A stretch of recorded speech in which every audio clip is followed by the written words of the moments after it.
man who way predated us in criticizing Ellis. My hair is grayed a little bit since then, yeah. Yeah. All right, welcome in everyone to another video for the History Valley podcast. Today I'm joined by James Stevens Valliant and Dr. Aaron Adair. Today, this is going to be the climax, the end of discussion of Ralph Ellis on this YouTube channel. And what prompted the discussion to begin with is the confusion, the mistaken conflation between my research, which I don't even understand how somebody could make this mistake to begin with, but it's happened, and James Valliant and Warren Fahey's research on creating Christ with Ralph Ellis. Today, we're going to make it loud and clear for the last time why our research is in any way, shape, or form identical to Ralph Ellis. Ralph Ellis is similar. Maybe superficially, if one's lucky.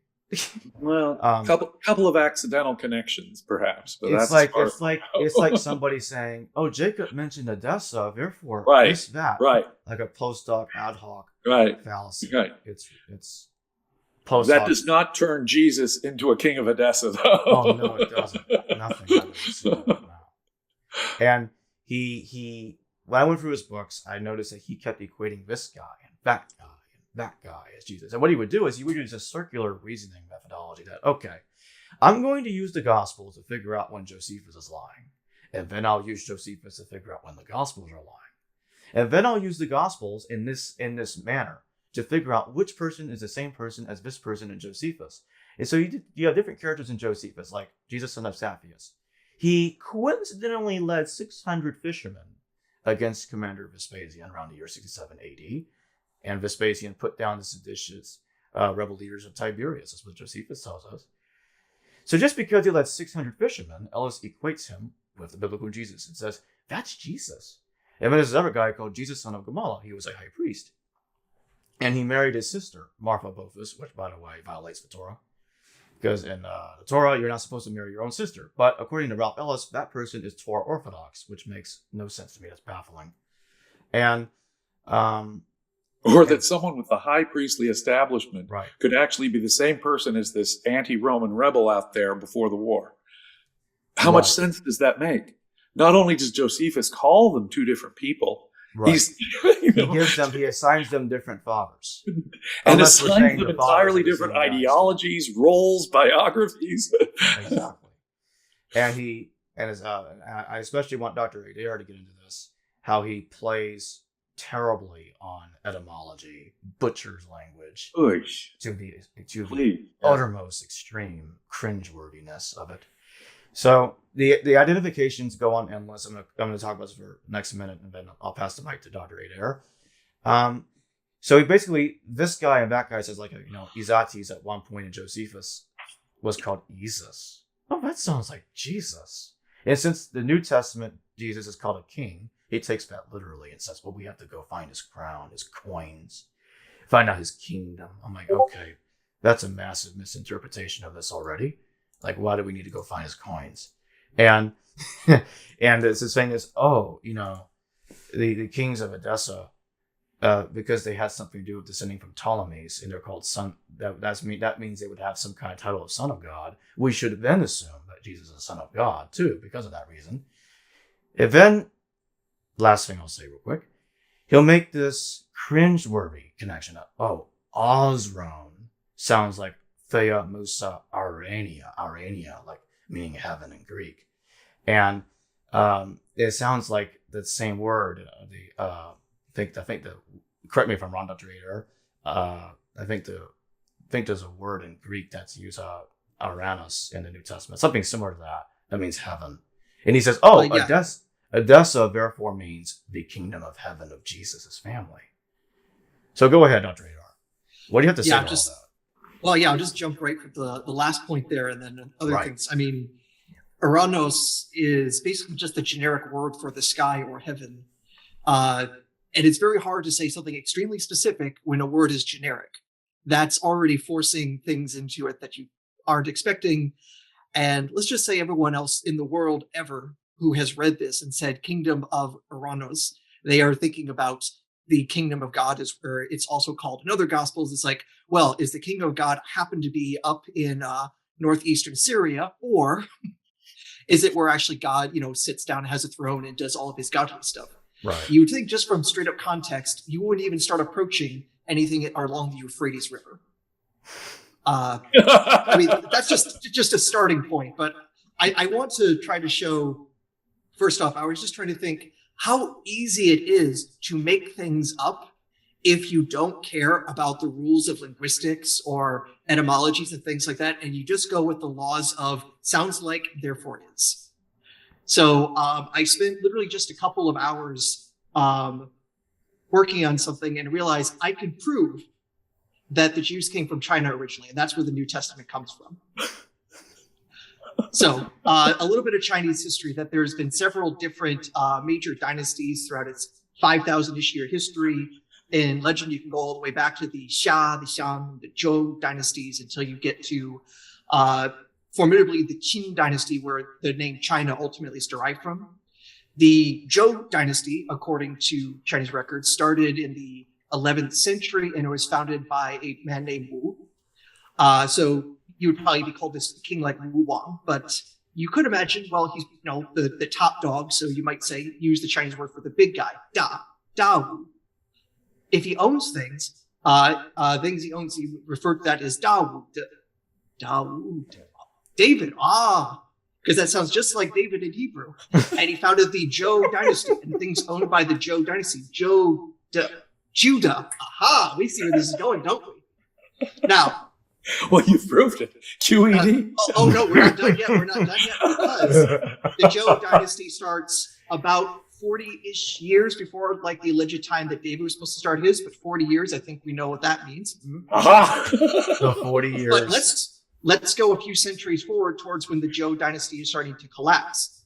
And when it's collapsing and bits are breaking off, I would say this corresponds to the time when the United Monarchy is falling apart, and in particular when the northern region is taken over by the Assyrians, and where some of the 12 tribes of Israel lost. Now, go back to the names of those tribes. One of them is named Reuben. Now, do we really think he was just making corned beef sandwiches? Oh, no. Because Reuben, if you pronounce it correctly, is Reuben.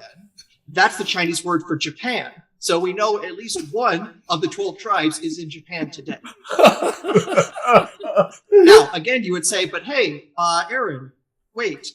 The Zhou dynasty sort of collapsed about 40 years before the Judean kingdom was supposed to collapse. Again, 40 years. Now, why 40 years? Well, let's think about this. The whole 40 years wandering in the wilderness, going from Egypt to Judea. Oh, come on. You could walk along the coast and do that trip in a few days. However, taking a trip and moving an entire people from China all the way to the Middle East. All right, that'll probably take a while, maybe 40 years. All right, I think I've proven my point. Obviously. Right. Yeah. Now, I try to show this in say literally in a matter of a couple of hours and with some extremely basic knowledge of modern Chinese. This is the sort of thing you can make up. So the question is, what should be our reaction to this? Why is this not even a plausible starting point? And other than saying that's not what you learn in Sunday school, the more scientific reaction would be, well, if you're going to do etymologies, you actually have to care about the relationship between languages. And is Chinese and Hebrew even in the same language family? No. They are not in the least bit related. And it only takes about 5 minutes talking to a rabbi and realizing that is not the case. It is very, they're very distinct cultures, distinct writing systems, distinct ways of speaking. And just in terms of the writing system, in Chinese, they use a logographic system.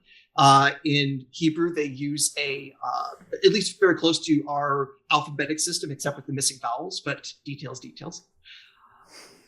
This is how you would say, there would be no plausible connection just by looking at the language. So if I was doing this, you would start calling BS.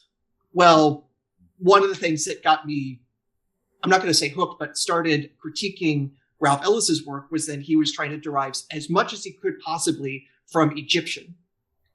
And Egyptian and Hebrew, how related are those languages? There's some loan words, but one is not derivative from the other.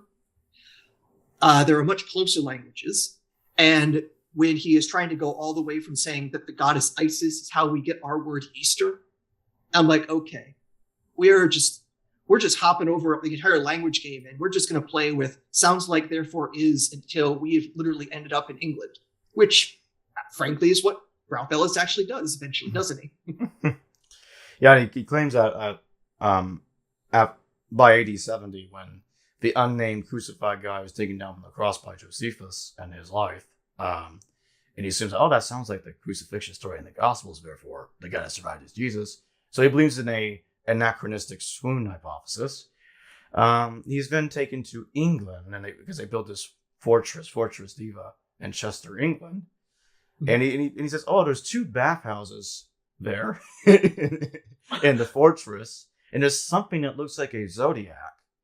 Therefore, Josephus himself was in Britain, for which we have no evidence, and it's sheer speculation. And Jesus was there too, living in there for the rest of his life. Oh yeah, well, you may as well have Jesus up there too. Yeah, and with these sorts of things, again, what should be the methodological point besides incredulity? Well, are there other ways of explaining this? So, first off, are there even any? Well, first off, he wants to say if there's zodiacal signs, therefore it's about Jews. Other people were interested in the zodiac. Yes, that is true. Well, zodiacs were used in Roman era synagogues. We know that. But zodiac was certainly not the exclusive property, nor did it come from really the Jews. So yeah, it was literally invented by the Babylonians. Yeah. And the Romans were kind of interested into astrology as well. So if they wanted to build something with astrological importance to them, they could have. In fact, one of the major religions that grew up around the same time as Christianity, the Mithraic cult, is just filled with astrological symbolism. Right. So it's like, no, the Romans are pretty good at using zodiacs themselves. So that's one point. It's already, one is not exclusive to the other. Secondly, at this particular fort in Chester, England, are there actual zodiacal signs? No. There's 12 slots. Apart from the fact that his evidence isn't even evidence. Right. Yeah. So, I mean, there's not even zodiacal signs. And there's another reason you could have, there's these 12 niches where something could have been. Well, one possibility is, how about the 12 Olympians? You don't even need a zodiac necessarily. There are all kinds of reasons why we could have a 12 grouping. Yeah. Now, he does try to justify this in his book by saying that the shape of it was supposed to be specifically a certain mathematical object. What was the word? Pisces discus or something? I think he talks about cubits as well, but also that if you look at it, it's supposed to be the intersection of 2 circles, and this particular intersection is called a Pisces discus. Therefore fish, therefore Pisces, therefore zodiac, therefore everything else he says. Now, here's the thing. When he made this claim, and I looked at it and it's like, wait a minute, a mathematical object?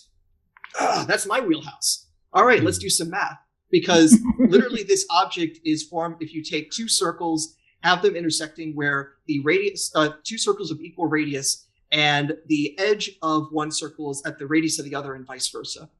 And why would you do this? It's actually a very easy way if you want to make an equilateral triangle. How well known is this? It is literally the first proof in Euclid's Elements. So how much math do you need to know in the ancient world? Page 1. Page 1 of Euclid. Yeah. About what, 200 something BC? yeah, exactly. So it's like every engineer would know this. So it's like, all right, so we know how they would construct it. And in that case, we also know what should be the ratios of the length to the width of this shape. And it's very easy to mathematically prove it. It should be a 1 to square root of 3 ratio. I go and look at the map of this, measure it, and if that's what they're trying to do, they make at least a 25% error. The Romans aren't that bad of engineers. They were actually known to be pretty good ancient engineers. Yeah. What have the Romans ever done for us? What have the Romans ever done for us? The aqueduct. Right. So the Europeans are still driving on Roman roads and bridges. Exactly. So. Yeah. So unless the guy running the place was trying to make this particular mathematical object, couldn't remember the first page of his lesson book. And that's just, one premise to get to one speculation to another speculation to something that doesn't even relate necessarily to Judaism to get Jesus with King Arthur. So it's just a chain of I not call them non sequiturs is actually elevate them. They're just a chain of errors, really. One equivocation fallacy after the other. Yeah, and this is also another methodological point that if you were trying to make an argument to some grand conclusion, having a long chain of connections is inherently weak. It's often said that a chain is as weak as its weakest link. When it comes to arguments, it's even worse than that, because you also have to take into account the probability of each argument. So if you have a premise and it's only 75% likely, and then you have another one, then you got 75 times 75%, right. And then again and again, and all of a sudden, even though each premise was probably true, in combination, almost certainly false. Right, but in his case, not even the links are probably true. So, yeah. Right.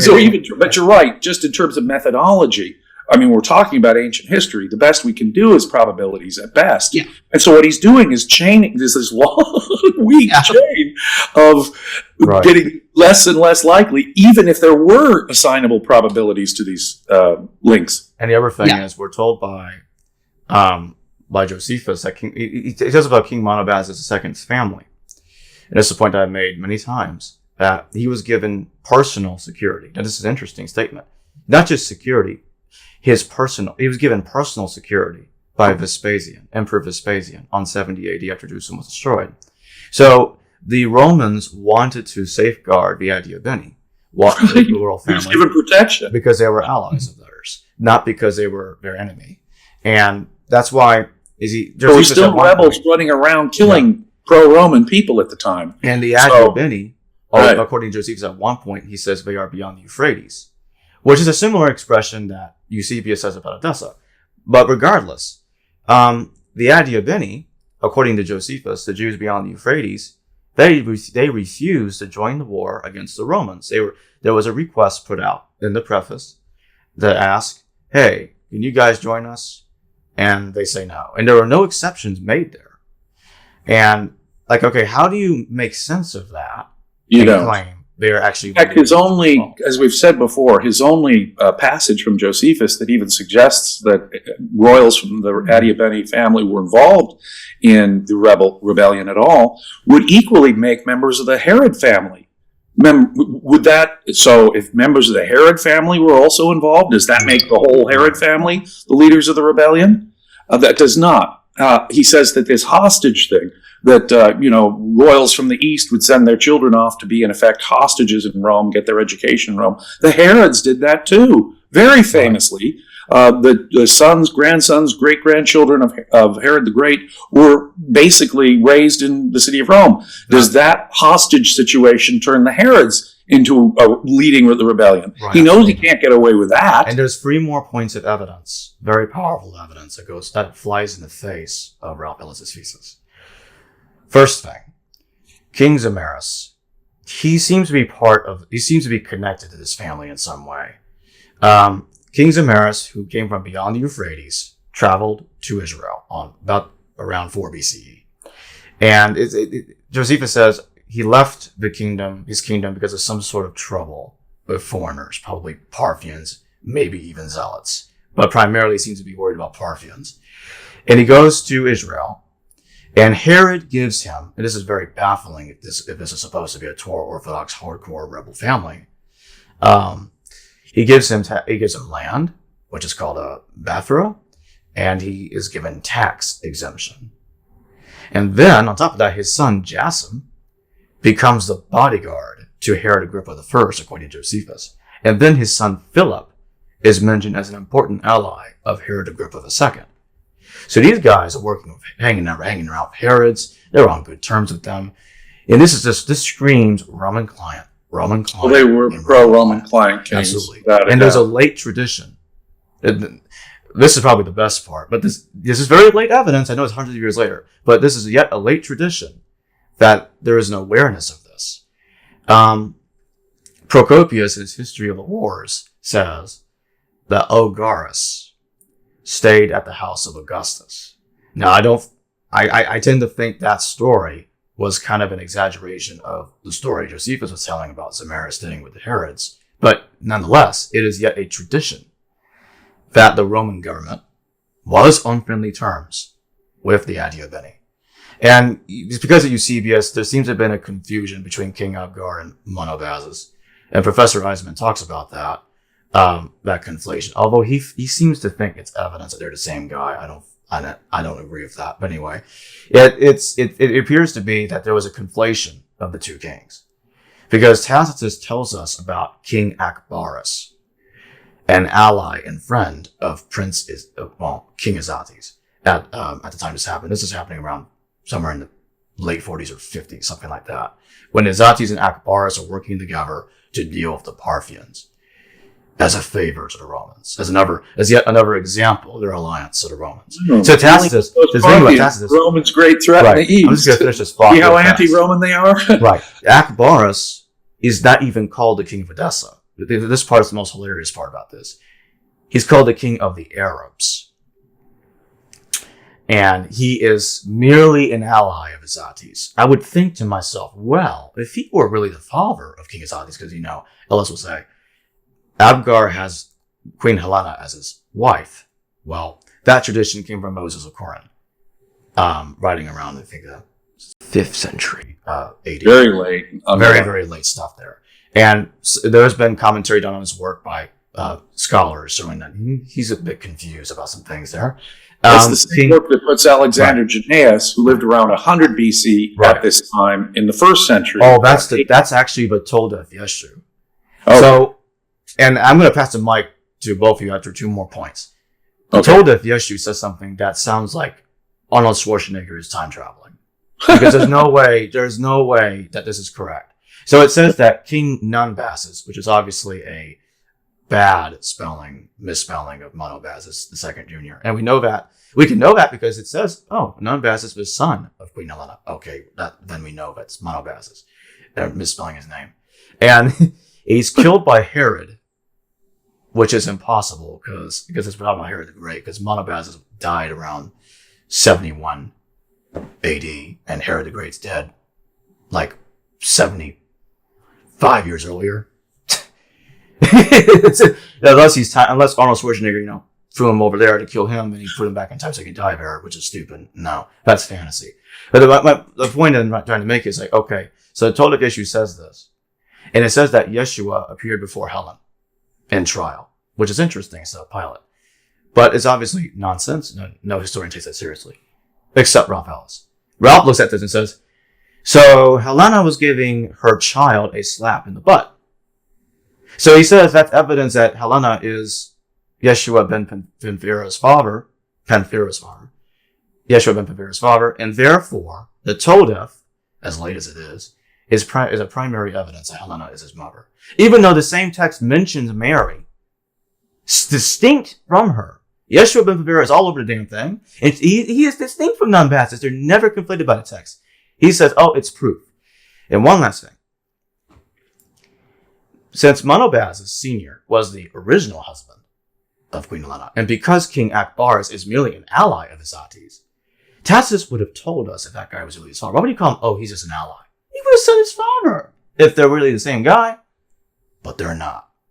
Okay, you two talk about this, because that's a mess. Dr. Adair. When it comes to conflating people, in some ways, it seems like I can think of examples where we need to go in the opposite direction, where two people have the same name, but they're not the same person.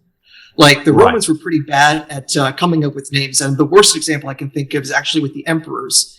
So Vespasian, his full name was Flavius Titus Vespasian. His son was named Flavius Titus Vespasian. That's the sort of thing that's annoying to historians. Well, very frequently, aristocratic Roman sons get the exact same name as their dad or their granddad.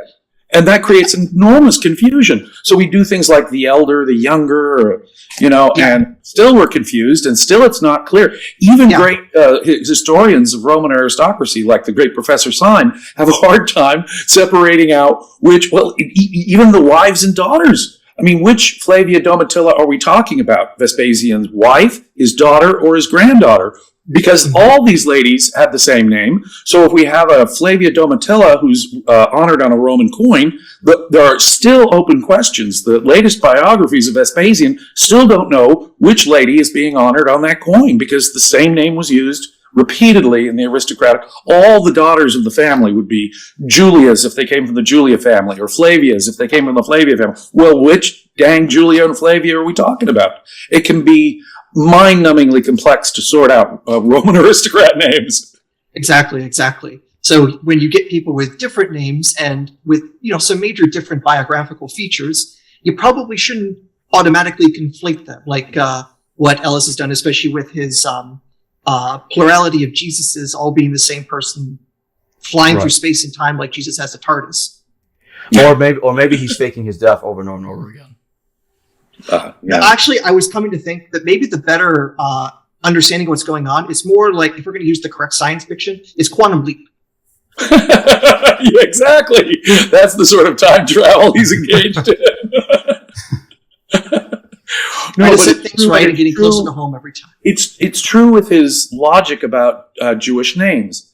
What's clear when we read Jesus, if we read Josephus, if we take him at face value, Yeshua, is one of the most common first century names for a Jew to possess. Jews with radically different biographies, living with radically different ideologies, with radically different roles in history, are all named Jesus, Yeshua, in the first couple of centuries of the Common Era, and that's just a fact.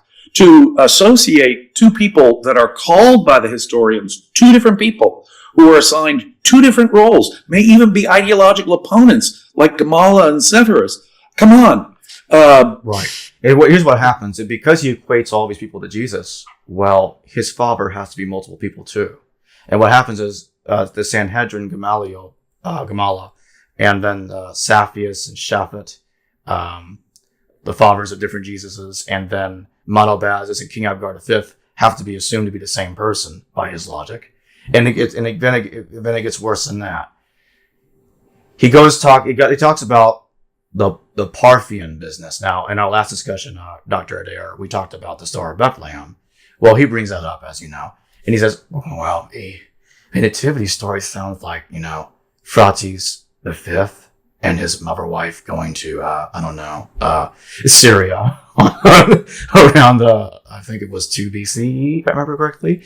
And, Parthian game. Yeah, about around that time, about close to the turn of the century and millennium. And he says, well, you see, 3 Magi visited Jesus.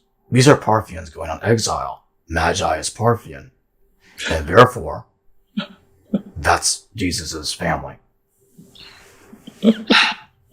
And one more thing. It's so much worse than that.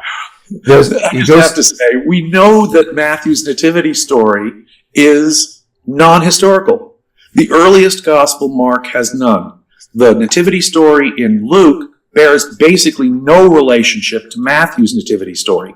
They're almost wholly independent traditions. More than that, both of Matthew and Luke's nativity traditions is rooted in Hebrew scripture.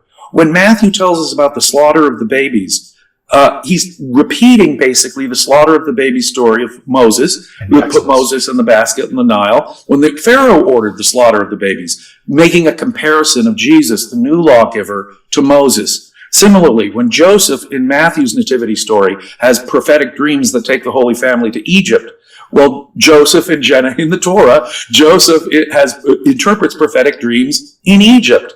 So again, we're having an echo of Hebrew scripture. Now, the Magi are, in fact, an invocation of, astrological confirmation. In other words, what Matthew is stressing is, yes, even international religious types, anyone looking at astrology would see that there was this great star, ... But again, the star and the Messiah are so intimately related in Hebrew literature.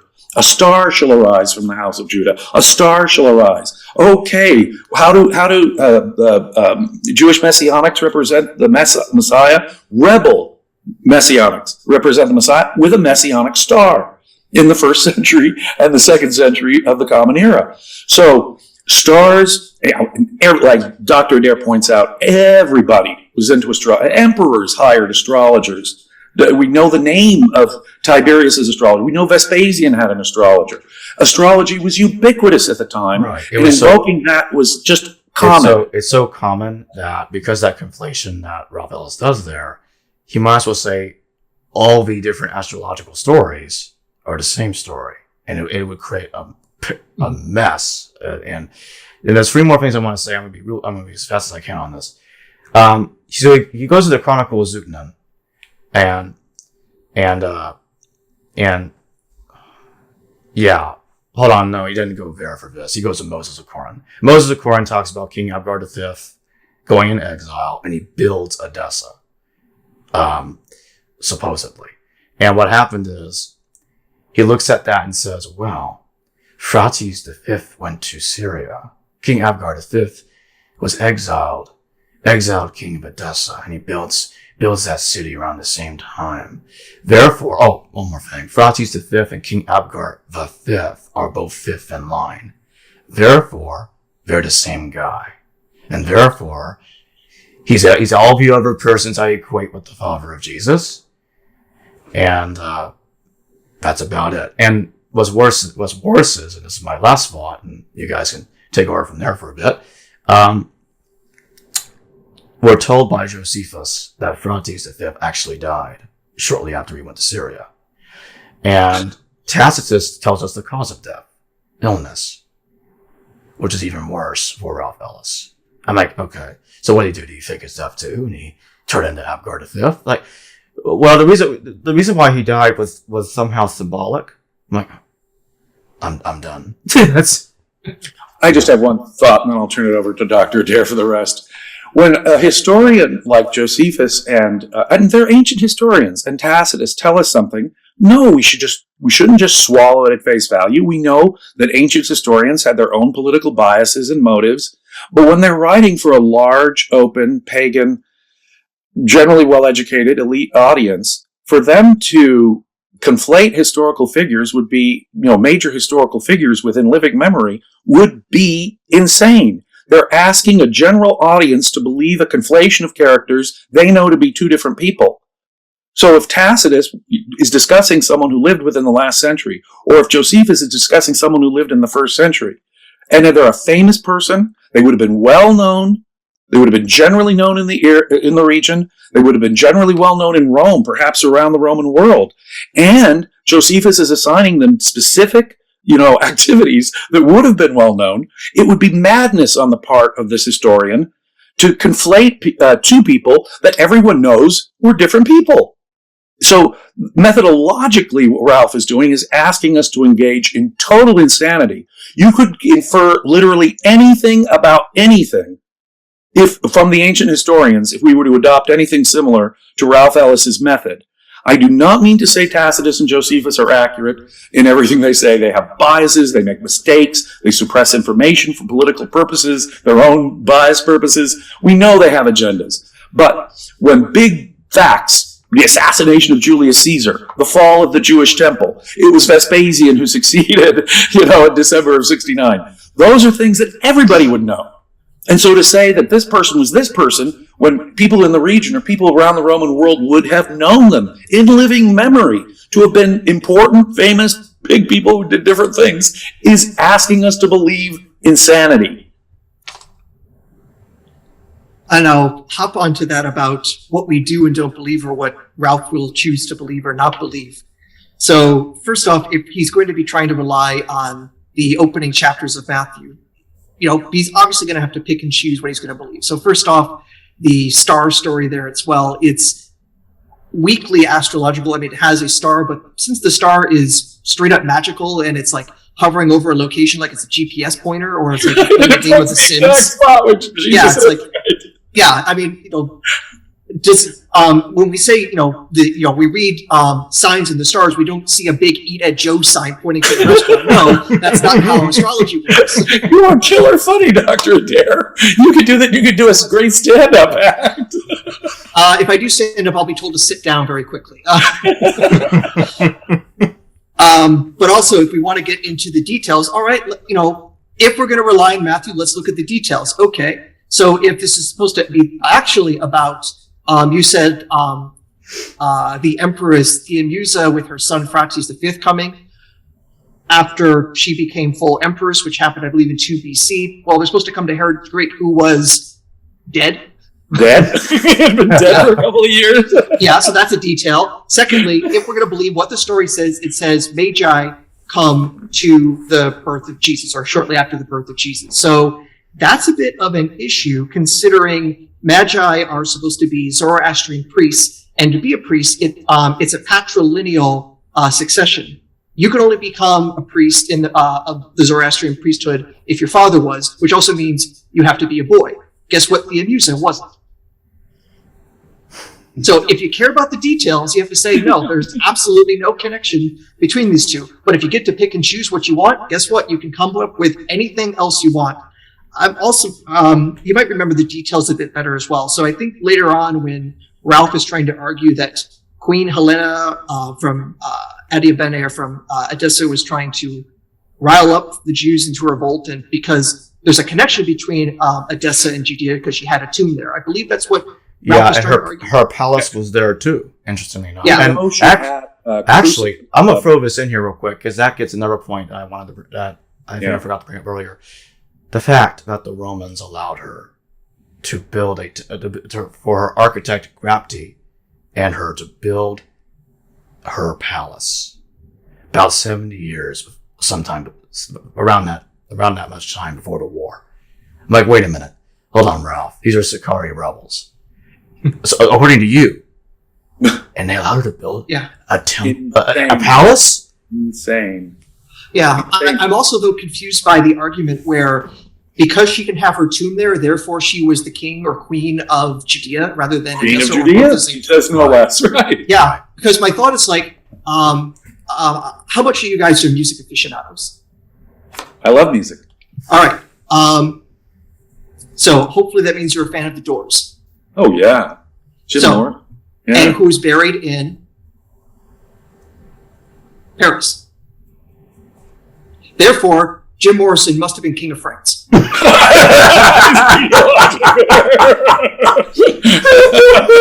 not follow. It doesn't even make it probable. So this is a non-argument again. Why not? Obviously, as converted Jews, the Adiabenes had an interest in Jerusalem, and the famine relief that Helena is credited with makes perfect sense, but only if she was cooperating with the pro-Roman government, and only if they had, as Jacob points out, Roman permission.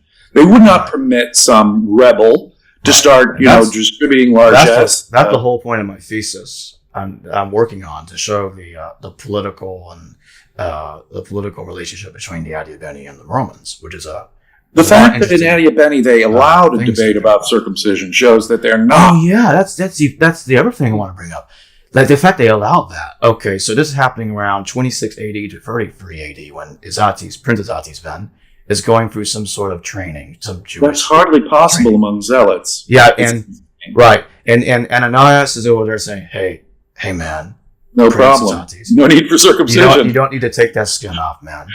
And of course, Helena's tomb. Eleazar jumps in. He's all furious. He says, "You need to read the Torah, okay? Right. Because it requires it. And if you don't do it, you're like a standard Pharisee or something who would say, no, you got to be circumcised to be a real, member of the house of Israel." Right. The fact that Helena's tomb is in the shape of a pyramid, an Egyptian pyramid, does not quite indicate that she's Orthodox. That reminds me to bring up Orthodox either. Hold on. That reminds me to bring up the Bereshith Rabbah. It mentions that Ptolemy, some guy called Ptolemy, is the father of Izates and Monobazus. Now, here's the thing. That's not Bazus, because Bazus is the father, Bazus Monobazus, or Basios Monobazus, Basios Monobasos is more correct pronunciation in the Greek. This guy is the father of Izates and Monobazus. Izates and Monobazus II, Monobazus Jr. Now, it's not referring to him because he's not called Ptolemy.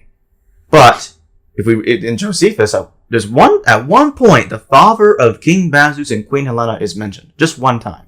He's called King Izates, the father of Queen Helena. Or is Queen Helena the son of Izates? Sorry, not the son, but daughter of Izates. Making them brother and sister. So that would mean, if you put that together, this Ptolemy is the grandfather of Bazus, which makes complete sense with the archaeology on Helena's tomb.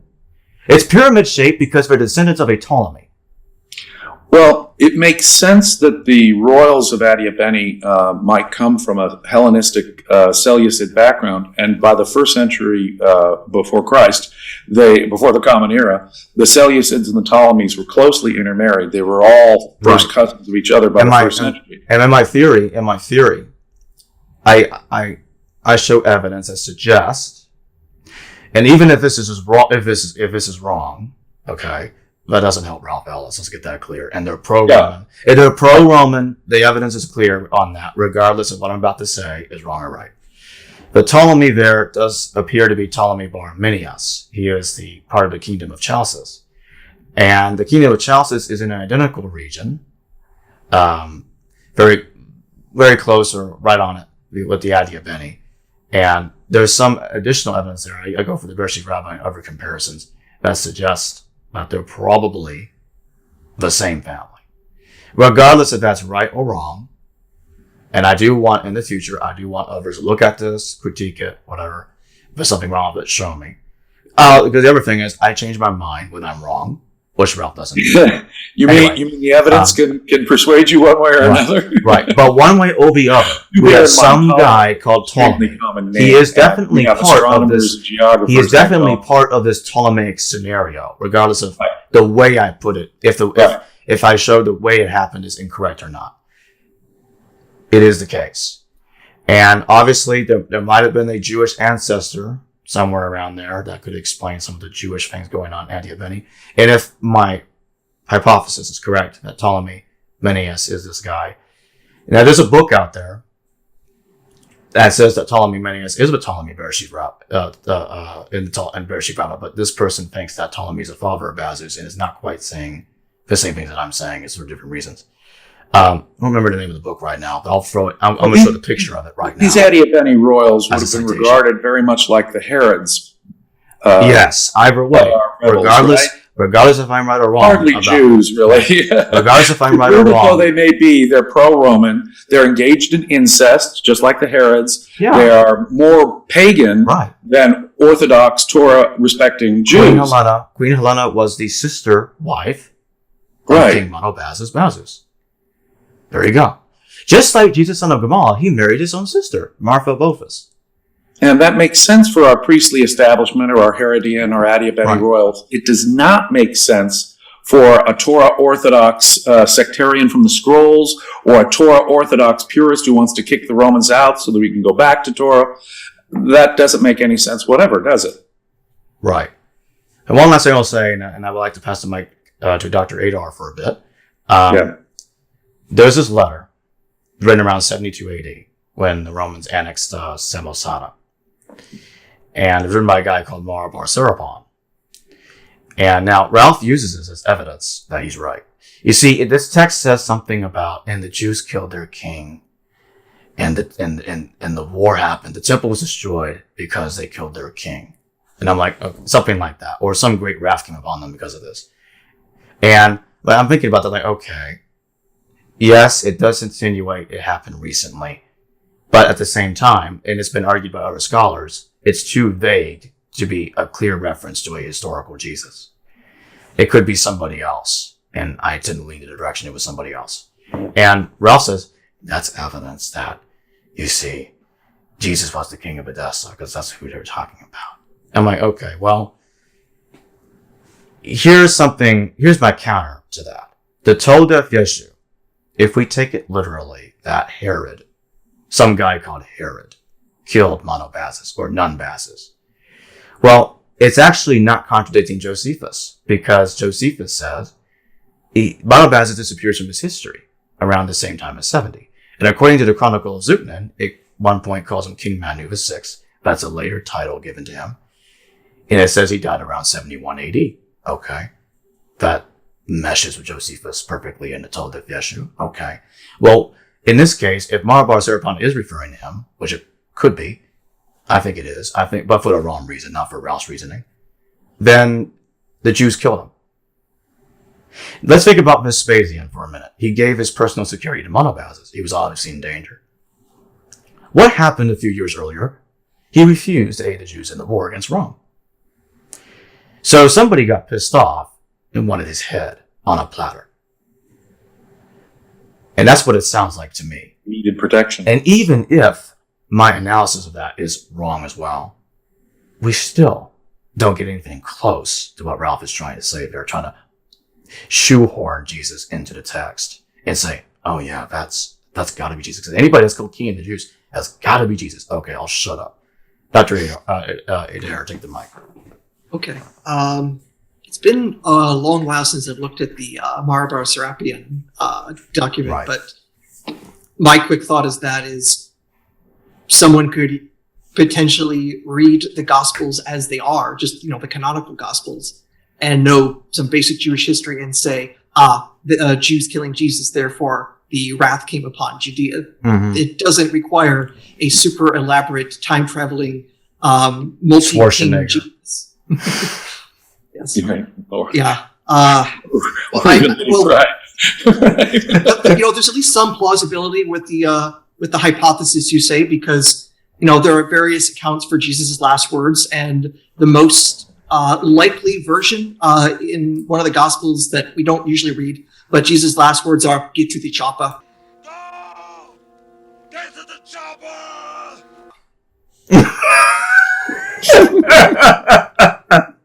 I at least find that more plausible than some of the other things I've seen recently.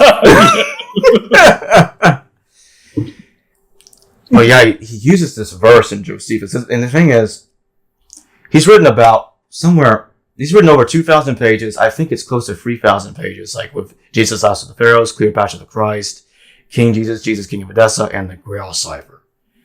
And I think the Grail Cipher, Cleopatra the Christ, is the worst among those books. I'm like, okay, really, Jesus is the great grandson of Julius Caesar and Cleopatra, and Jesus is somehow King Arthur because he was in prison in Britain. Yeah. And I have to admit, when I first, started trying to interact with Ralph's arguments, I literally just tried going to, for all intents and purposes, a random page in his book. And just in the one paragraph I started reading, it was filled with so many things that were just demonstrably wrong that I was like, when I was writing my thesis, if I had this many mistakes, it would not have gotten to review. I wouldn't have gotten my degree. And this is just one paragraph. Yeah. Like, he did. Like, no. The thing is, he didn't even is he the sort of scholar that submits his manuscript to real experts for comment? No. Is he the sort of scholar that, will share with a professor or PhD in the area and get critical feedback before he goes to press with the most outrageous things?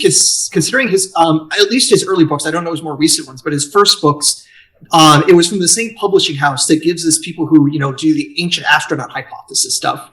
Right. David Childress. It says somewhere in there, David Childress helped Ralph. Oh, he didn't have a credible publisher, and he didn't have any time to even bear peer review. All it is is pseudo crap. Yeah, right. Funny enough, actually, both Childress and Ellis actually also have like the same fashion. They're both trying to do an Indiana Jones get up. Man, when Ralph puts on his hat, I don't know what he's doing. He might be imitating him. It is that aesthetic. Basically, that is the stereotype that this is what the archaeologist or the scholar in the field is supposed to look like. People in biblical apologetics do it. People on ancient astronaut stuff do it. Pretty much anyone who's trying to have some level of legitimacy, but isn't actually in academia, and maybe all they know about archaeology is the Steven Spielberg films. That's the look you go for. That's a good one. That's a real good one right there. The other thing is, you were saying earlier, Jacob, that he seems to be kind of stuck with is if Josephus is Paul, and if he buys that Paul was behind the killing of James, then what he's saying is that Josephus... He's saying that Ananias is Josephus. Yeah, that's what you would have to believe that. Now, how could Josephus have gotten a position as general in Jotapata? How could he have been on the other side, the non-Roman side? It's ludicrous. Absolutely, it's ludicrous. Now, here's the thing. Now, here's something I'll admit, because in case anybody says, Jacob's being hypocritical about the Euretus thing. Like, okay. I noticed some scholarships like, okay, there might be a problem with Paul escaping from Euretus. It seems odd. Like, there's no confirmation that King Euretus ever controlled Damascus. Okay, fine. So if we can't establish that he actually escaped in 37, I don't care when he was born in the 1st century, and I don't care if he actually escaped from Euretus or not. He's not Josephus. I don't care. That doesn't matter. Paul believes... Here's one simple, fast way to show that they're not the same guy. Paul believes in Jesus. Josephus doesn't. I'm done. Well, there's more reasons than that, but this is a fast. Well, what's certain is that Josephus is not advocating for the Christ that Paul is, even if we accept a positive testimonium in Josephus. Exactly. They're just different writers with different vocabularies, and whoever wrote even just the authentic Pauline, was regarded as the authentic Pauline letters corpus, is clearly not the same guy who wrote the Jewish Wars and the Antiquities.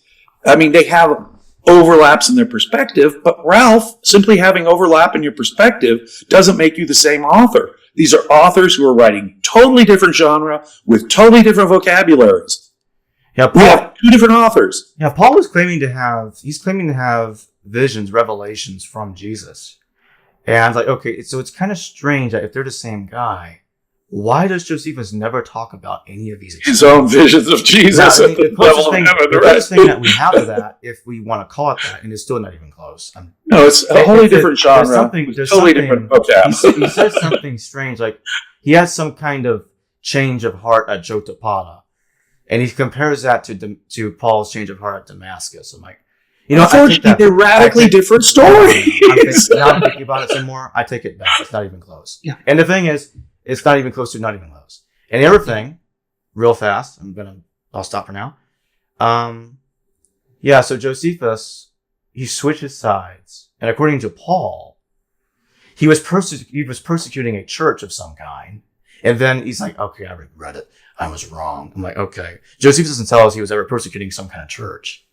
And the other thing is, Paul argues with James and Cephas. Now, I know there are arguments for and against this, but most scholars will say this is the same James that was killed by Ananias and Josephus. Regardless, whichever way the wind blows, Josephus didn't kill Josephus didn't kill James, and he's not. And the thing is, he's like, okay, they were on the same ship. They were on the same ship at the Adriatic Sea. They switched sides. The change of heart at Damascus, Jotapata, these ridiculous, cringeworthy so-called parallels he comes up with. And then... Even if we were to assume that the Acts shipwreck is a reference to Josephus' Vita, remember Luke Acts is the one gospel author that we know definitely used Josephus. And scholars are more and more coming to that position, and I think it's pretty demonstrable. So it could be the author of Acts who's giving... scholars will go as far as saying all four of them are using him.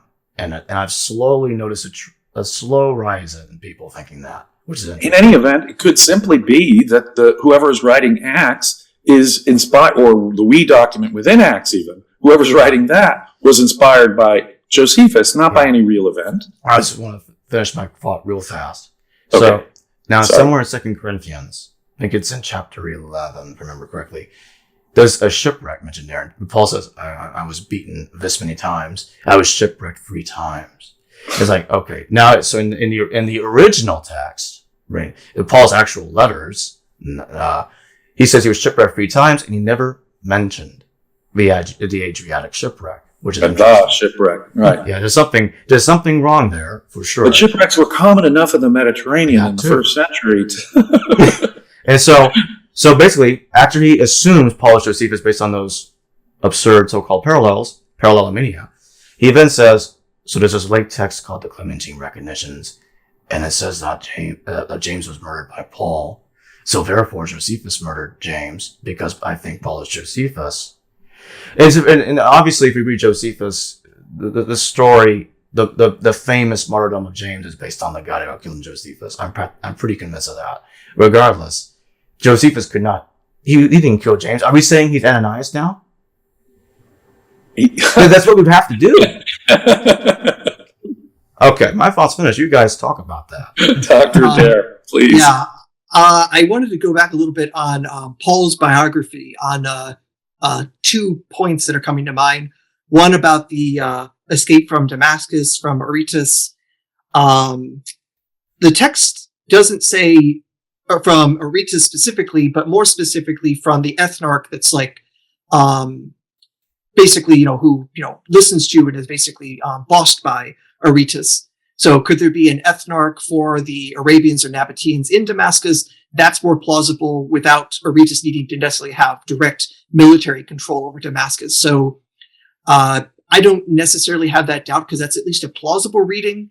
And it's also a strange thing for someone to make up about this very specific Arabian king having an ethnarch going after him in this particular city that just also happens to make sure that he can't possibly be the same person as Josephus. That seems arbitrary to make up in that sort of way. So I don't have that same doubt about the story as is. But also one other detail coming to my mind from Paul's letters as well is the years he spent out in Arabia, that he spent 3 years in Arabia doing, who knows what at that time. I don't believe that's anywhere in the biography of Josephus either. No. Which, you think it's like, yeah, and I spent 3 years in the desert, for spiritual awareness or whatever else. You think they'll make it to the biography. Yeah. Yeah. There's a 3-year period. Yeah. All right. So some scholars will say, okay, well, there was a King Aretas that did control Damascus that we know for sure did. King Aretas III, which is a century earlier. And Paul's writing a bit after his escape happened, because what's interesting is Acts says the escape happened in the 60s. He was lowered down from a basket, trying to get away from the Jews. And Josephus mentions a guy called Saul, around 8066, that is escaping Herod's palace and getting rescued with his brother Costobarus. And the Jews, just after that passage, it's stated that the Jews started slaughtering their those that were loyal Jews that were loyal to the Romans at Damascus. So I'm like, okay, well, in the past I thought about that, like, that's strange. Maybe Paul misremembered a few details and thought the wrong King Aretas was the guy controlling Damascus. Well, but how many King Aretases? You pointed out that we have numerous Kings Aretases from first century BCE to first century CE. So how do we know from the Pauline reference in the letter that which Aretas we're talking about? I'll remind the audience that no matter where the wind blows on that either, again, as I was saying earlier, this doesn't help Ralph Ellis. Yeah. No. Nothing to do with him. There's also one other detail. I think this might be getting into a little bit more, I want to say controversial waters, but I think it's one where we might have a bit of disagreement on. So I think you accepted an argument from Robert Iserman that Ellis uses, and I think you accept as well, about Edessa also being called Antioch. Correct me if I'm wrong about that. I think I talked about it, but I mean, and I don't. There might have been a point where I might have mistakenly, like, I try to stay away from talking about it being Antioch now. Right. Okay. And I don't Damascus Damascus in particular is a slippery place. The Dead Sea Scrolls sectarians refer to their place as Damascus, and that's symbolic.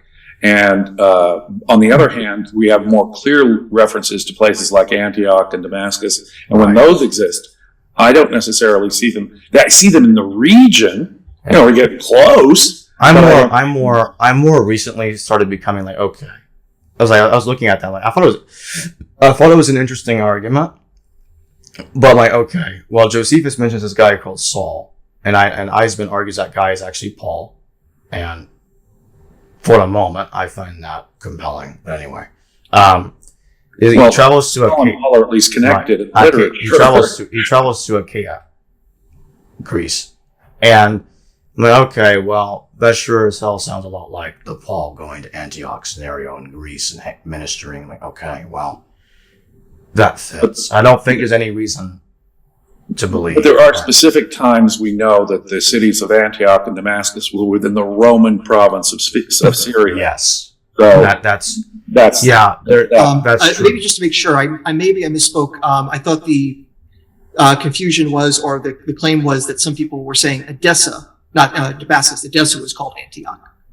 Yeah, there are some people out there that say that it was. And I think that Ralph for sure says that a lot of Antioch references are to Edessa, and I don't see that following at all. Yeah, I remember it was half and half. If Jacob, if you had said you agree with that, because it's also derivative from Eisenman's work, and I just remember this also coming up because when I was first interacting with Ralph, and he was saying, "Well, here's what Robert Eisenman says. You wouldn't dare disagree with him," and I'm like, "I dare disagree with lots of people." So yeah, let's take this.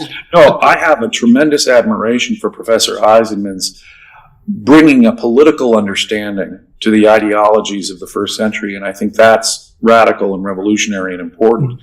I don't think I necessarily accept his dating of the scrolls or his identification of the wicked priest, the liar, and the specific teacher of righteousness in the scrolls either. I think those are open to serious question. However, in general, what Professor Eisenman has done is shown that the literary precision between certain metaphors, allegories, language used in the scrolls, and certain literary language metaphors used in the New Testament is impossible to deny. That is to say, that Paul and to some extent the Gospels were keying off of ideas and language that we only discovered in the middle of the 20th century in the sectarian documents of the scrolls. That is a very powerful argument. Shows some relationship between the Christian movement that Paul was persecuting and then being part of and the scroll sectarians. Some relationship. And again, the nature of that relationship, I think, is open to some question, but that there is a direct keying off of ideas from the scrolls found in the New Testament, I think has been demonstrated by Professor Eisenman. Now, it's a different thing altogether to say, and when he says, Eisenman says, for example, that Damascus is a term symbolically used in the sectarian documents of the scrolls, he's convinced me of that. That, in other words, they're not talking about the Damascus in Syria that we're talking about. Now, with Antioch, I don't think he makes that kind of argument at all, and nor does he claim that the Adiabenes were, leaders of this rebellion or something. So to be fair to he does right. He does equate the family. Now, this I know for a fact. He does equate the Adiabene to the Edessan family. And I understand and I think why. There's evidence that the two families did have close connection, if not merge. But that's again another question, and it doesn't prove. Ralph says. Well, right, and if everything, that takes me to the Doctrine of Adair, a forgery written by Eusebius, and in the early 4th century AD. In the Doctrine of Adair, which Ralph thinks... Let's be cautious, a Eusebian era forgery. Right, and he makes a lot of Schwarzenegger mistakes in there, really bad ones. Like the translator noted, Governor Albinus is writing to Emperor Tiberius. It sounds like Governor Albinus. I agree, that sounds like Governor Albinus. Yeah, that's him. But the problem is, it's 25 years after the emperor was already dead. Yeah, if we read Josephus and we find this Jesus ben Ananus, this guy that appeared before Governor Albinus, then we can see why Eusebius brought that guy up. He confused that Jesus with the biblical Jesus. That's why he tossed Albinus in the story. That's what he did. Everyone else is no. Eusebius trying to cover it up, you see. That is Jesus, too. And that's another death day contradiction. There's a great way to cover things up, and that's to not say them at all. The best way to keep a secret is keep your mouth shut, not half edit over the things you want to say. So just as a strategy, it's absurd. Now, there's another thing in there that's quite interesting. It mentions that Shalmath is the wife of King Abgar V, not Helen. Now, Professor Eisenman made what I think is a brilliant identification because it's so obvious, and yet, practically no one has noticed it before he did, I don't think. He says, well, the name of Shalmath sounds awfully suspicious to the princess from Chalk-Pacini. He doesn't name her specifically in that verse, but he's talking about Samachi, the wife of Prince Izates, because she became his wife during his religious training with Ananias and the debate going on with Eleazar about the circumcision issue.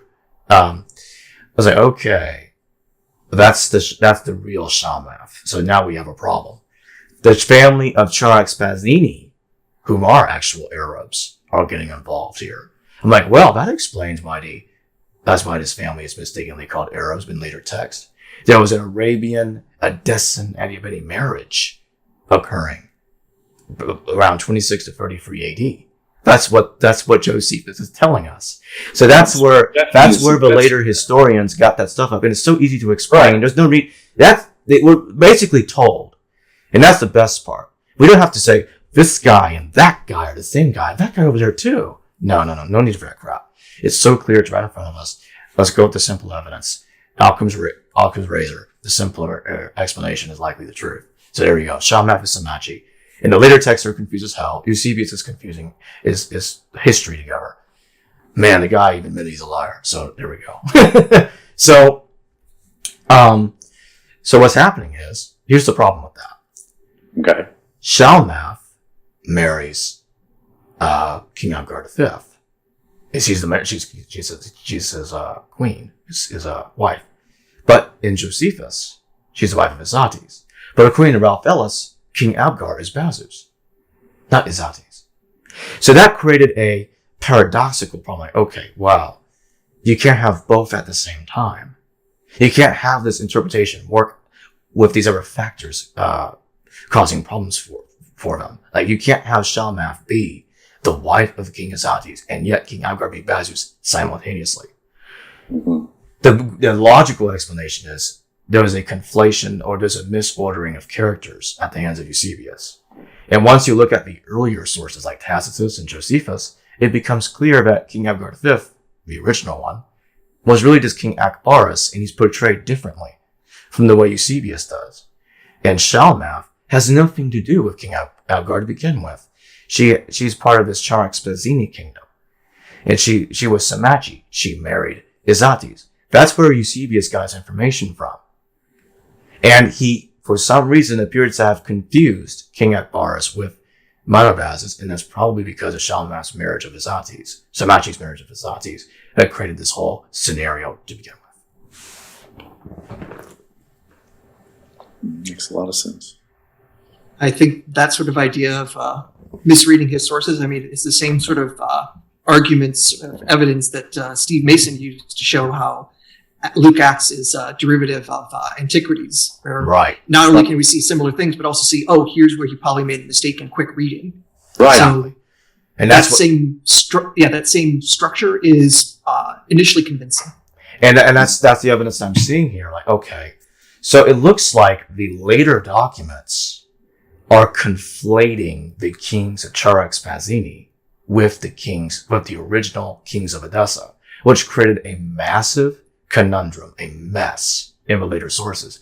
That requires lots of critical thinking and sorting out, which Ralph isn't doing. Another issue is that he's not prioritizing his sources, obviously. That's what this means. Because he's not prioritizing sources, he's not correcting the mistakes that they're making, either, that the later sources are making. He's coming up with this mess, and even more conflations end up happening. And at this point, by now, the different people he identifies together died in different years. Jesus ben Ananas died in AD 70. Izates actually died about around the year 57. King Justice of Tiberius, he also at one point identified with Jesus. What a mess. And so to give us a crucified Jesus at all, the Adiabenes have to be anti-Roman rebellion leaders who somehow didn't get their whole country involved, but they were crucified at the time of the war, not under Pilate. So, our Jesus. So, this is bizarre. If there's one nugget of a historical Jesus, if there's, obviously the New Testament's highly mythologized. The Gospels are very mythologized. But if there's one historical nugget that we sort of can anchor our historical Jesus in, was a dude crucified at the time of Pilate.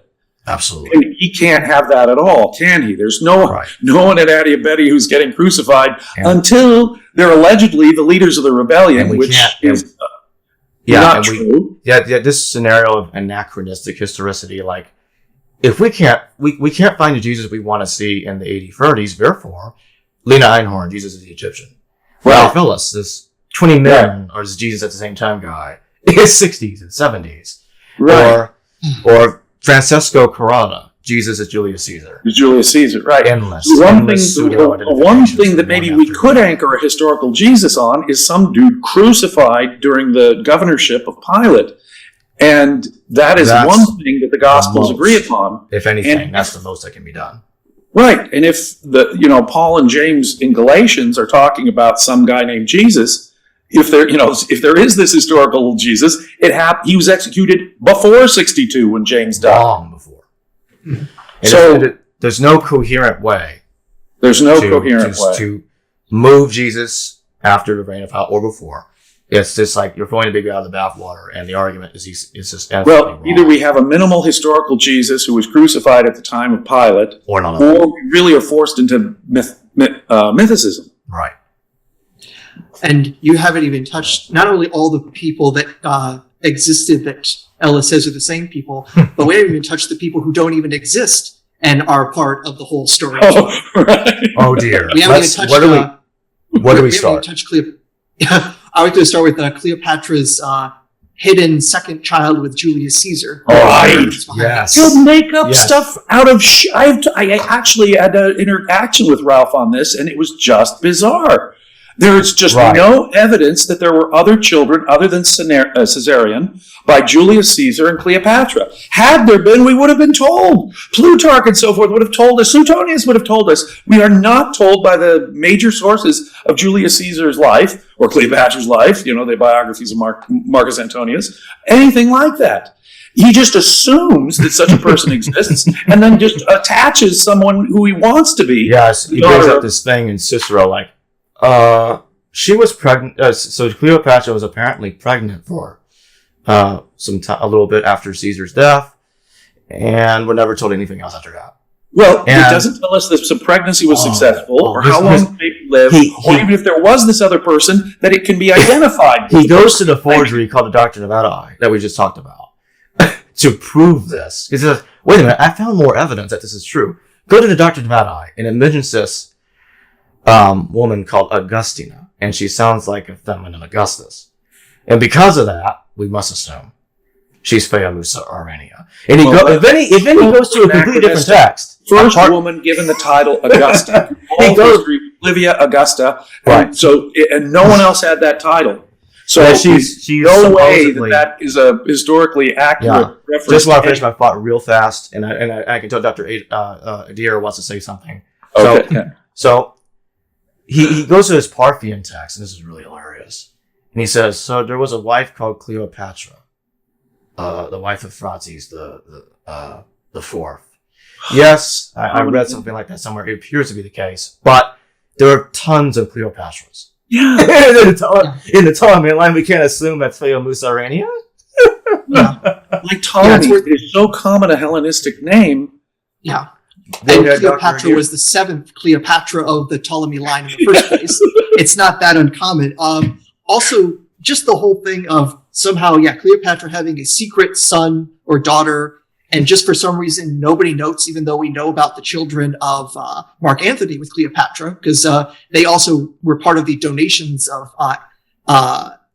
Mark Antony, where he was claiming, all right, this child, you get this, you get this. Right. Oh, the child that, apparently gets nothing. I mean, really, a child of Julius Caesar and Cleopatra got left out in the carving up of the East, right? Even though Caesarion got something. So that just makes no sense. But also, just the logistics of where Ralph wants to go with it, saying, so secret child, this is actually Phaeamusa, who then Augustus sends to Persia to basically become the queen there. Let's think about logistics there. Cleopatra was basically like the last major enemy of Octavian, of Caesar Augustus. Right. Take their child and then send it to a place where you are now giving them the army of the biggest powerhouse. Give him to the Parthians. This ultimate threat, this child of Cleopatra to the Parthians. Great job. You just basically gave your enemy, your blood enemy, what a great argument. the biggest powerhouse who could against you. What a great argument. You give your biggest enemy, a child of Cleopatra, and Julius Caesar, someone who would have a claim to the Julian divinity, just like Augustus. But, also the name Augustina, it wouldn't apply to a child of Julius Caesar who never had the title Augustus. The title Augustus was given to his adopted son, his great nephew, in the year 27. Let me tell you what I connected to. Utterly bizarre. I'm going to admit right off the bat that this is speculation that's going to come right out of my mouth. One of two things I suspect is the reason why Augustina was tossed into the story by Eusebius. It might have something to do with the fall of Chalcis and the establishment of this kingdom, the kingdom of Adair, at least we know, the one that we know from Josephus. Or it was a little later after that, after King Izas, the father of Helena and Bazus died, and that it's actually about Bazus or Zamaris, Bazus or Monobazus. I've talked to Christopher Lawson and scholar Brian Allen about this. They're both scholars, and they seem to they agree with me that Monobazus doesn't even sound like a name; it sounds like a title, because in Greek it's similar to Monobasilius, which means only king, which Ralph throws that in there too, but he uses it to prove, that's because Jesus is called the only begotten son, which is insanity. No. If anything, at best, it probably means, I admit probably because, could be wrong, but it looks like it means, and Brian Allen and Christopher Lawson agree with me, that it probably means God is with the only king. It looks like a syncretism of Emmanuel and Monobasilius. Maybe. Could be wrong. Admit that. And I am not denying, I just want to say that I'm not denying that there could be ideological connections between later Christianity and the ideas that were being developed at Adair. There's one important point here that has more evidence than the one I just tossed out there. Okay. But they kind of go well together. Anyway, we're never told by Josephus when King Zamaris died. Let's keep that in mind. We're never told. But we know when Monobazus died. He died about 31 AD. Now, King Zamaris and Monobazus are ruling the exact same location, the kingdom beyond the Euphrates. Now let's think about that. We're never told they're co-rulers anywhere. There's no co-regency between these two guys, which led me to the suspicion that they could be the same individual. Either way, they're in the same family. They have some sort of connection with one another. And the Romans are on friendly terms with both of them. So, either way, one or two doesn't much matter. And the thing but is, at least you're connected to two people who share an ideology and share actually and at least I'm accounting for the fact that we're not told when one dies, we're told when the other dies. So there's actually some good reasons there. So the doctrine of Adair, and this, by the way, this next thing I'm going to say is not dependent on the idea of the same person. But doctrine of Adair said, when he frozen Augustina, might have to do with Zamaris being given land by Herod during the reign of Emperor Augustus. That's my suspicion. It's a posthumous title. It's a posthumous title or post-mortem title attributed definitely to Bazus. Would have to have been post-mortem. Somebody to Bazus's mother. Right. It's an exalted title. It's the idea like, I was given land during the reign of Augustus. That's what it sounds like to me. Maybe. And that's the most I can get out of it if I'm not pulling hair. And you're still, like you say, kind of speculating and stretching there. Of course, I admit that. Name for a woman. Which you won't hear from Ralph. One of the differences I want my audience to understand. And by the way, it should be clear by now, and we still have some other things to talk about.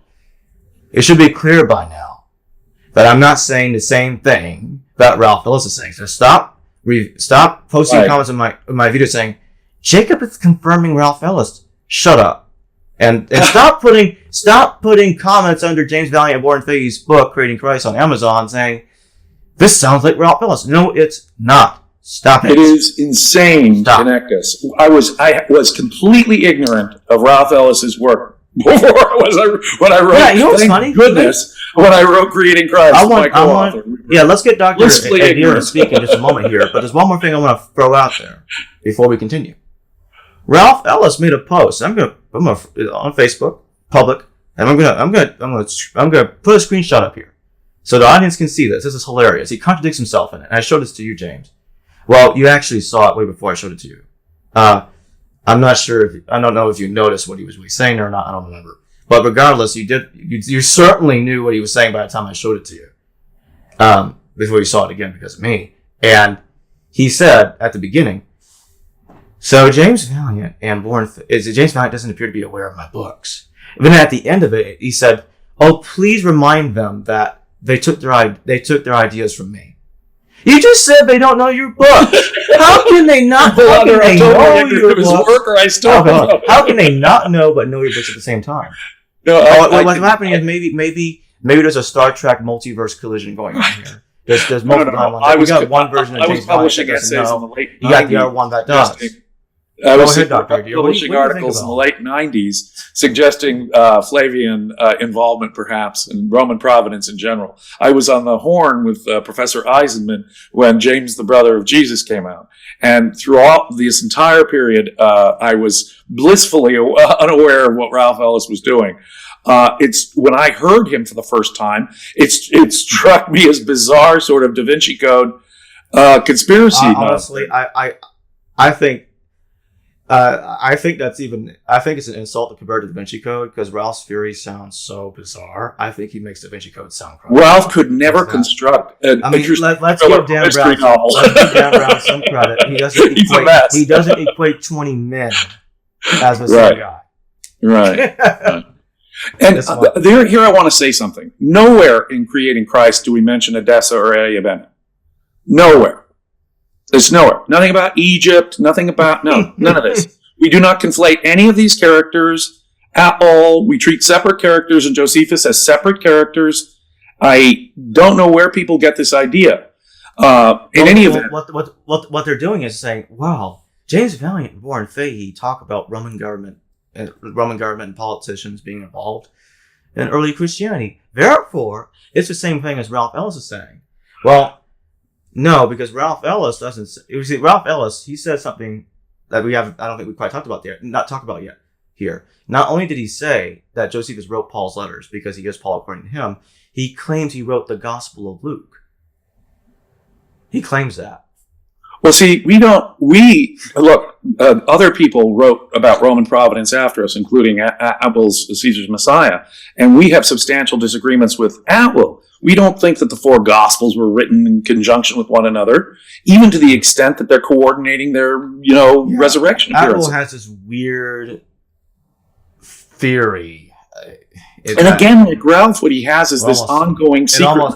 It almost sounds like I'm going to call it conspiracy theory because what he says here this sounds absurd. He says, so a bunch of senators confiscated the Jewish literature, and I doubt Roman senators knew Hebrew. There's no evidence of that. And he says, I think he was insinuating. I don't directly remember if he said this, but I think he did.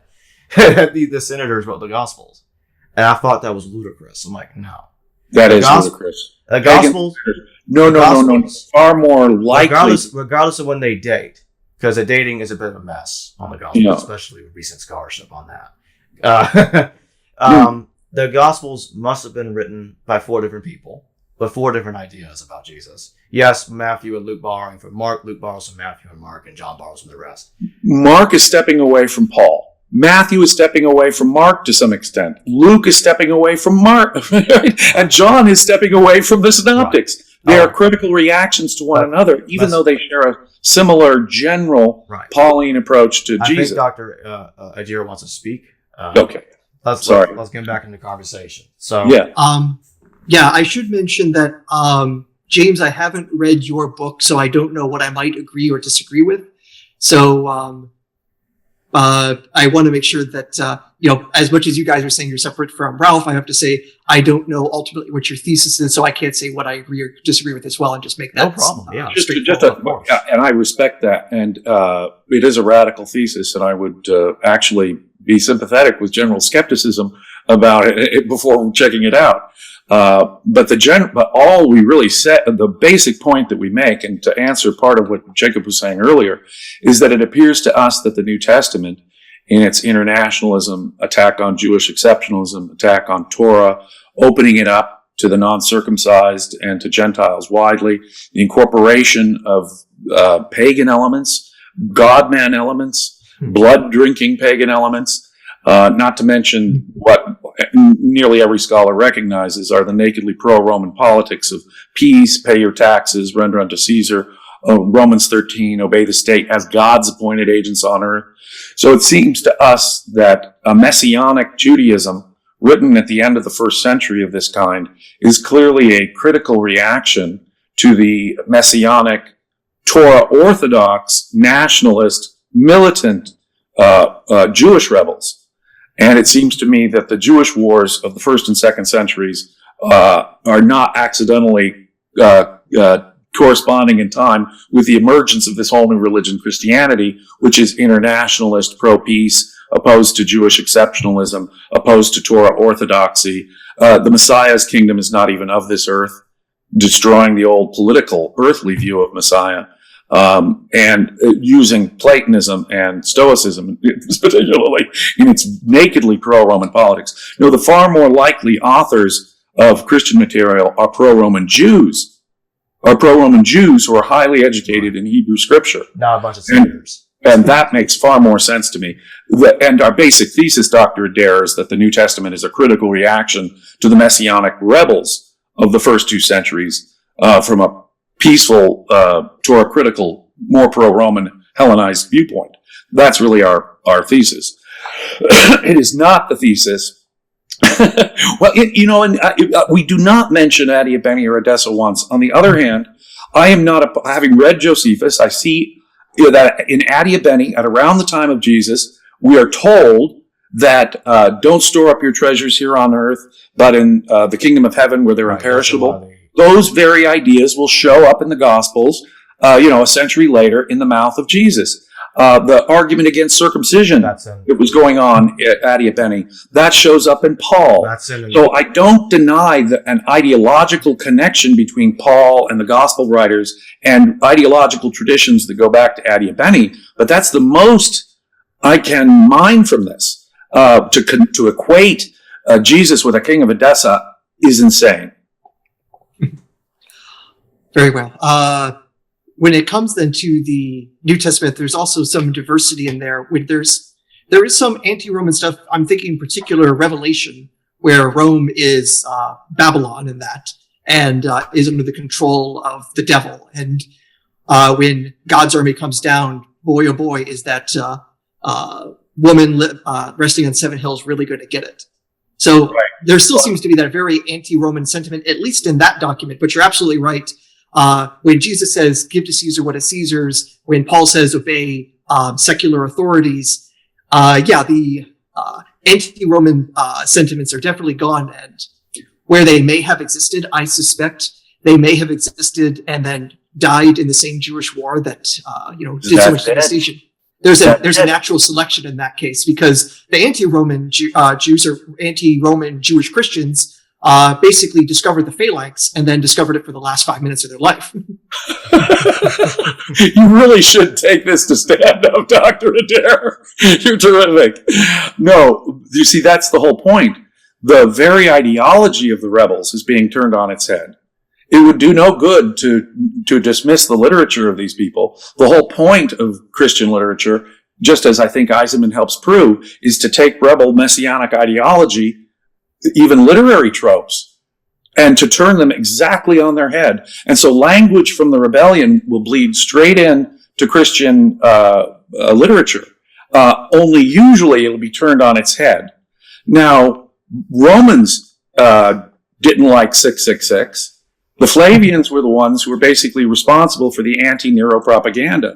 Contemporary Roman historians are coming to the point that Nero was the victim of he may not have been a nice guy. He was a ruthless killer, but the stories about him, just as with Caligula, have been greatly exaggerated. The historians that we have as sources, Suetonius and Tacitus from the early 2nd century, were reliant on Flavian anti-Nero propaganda.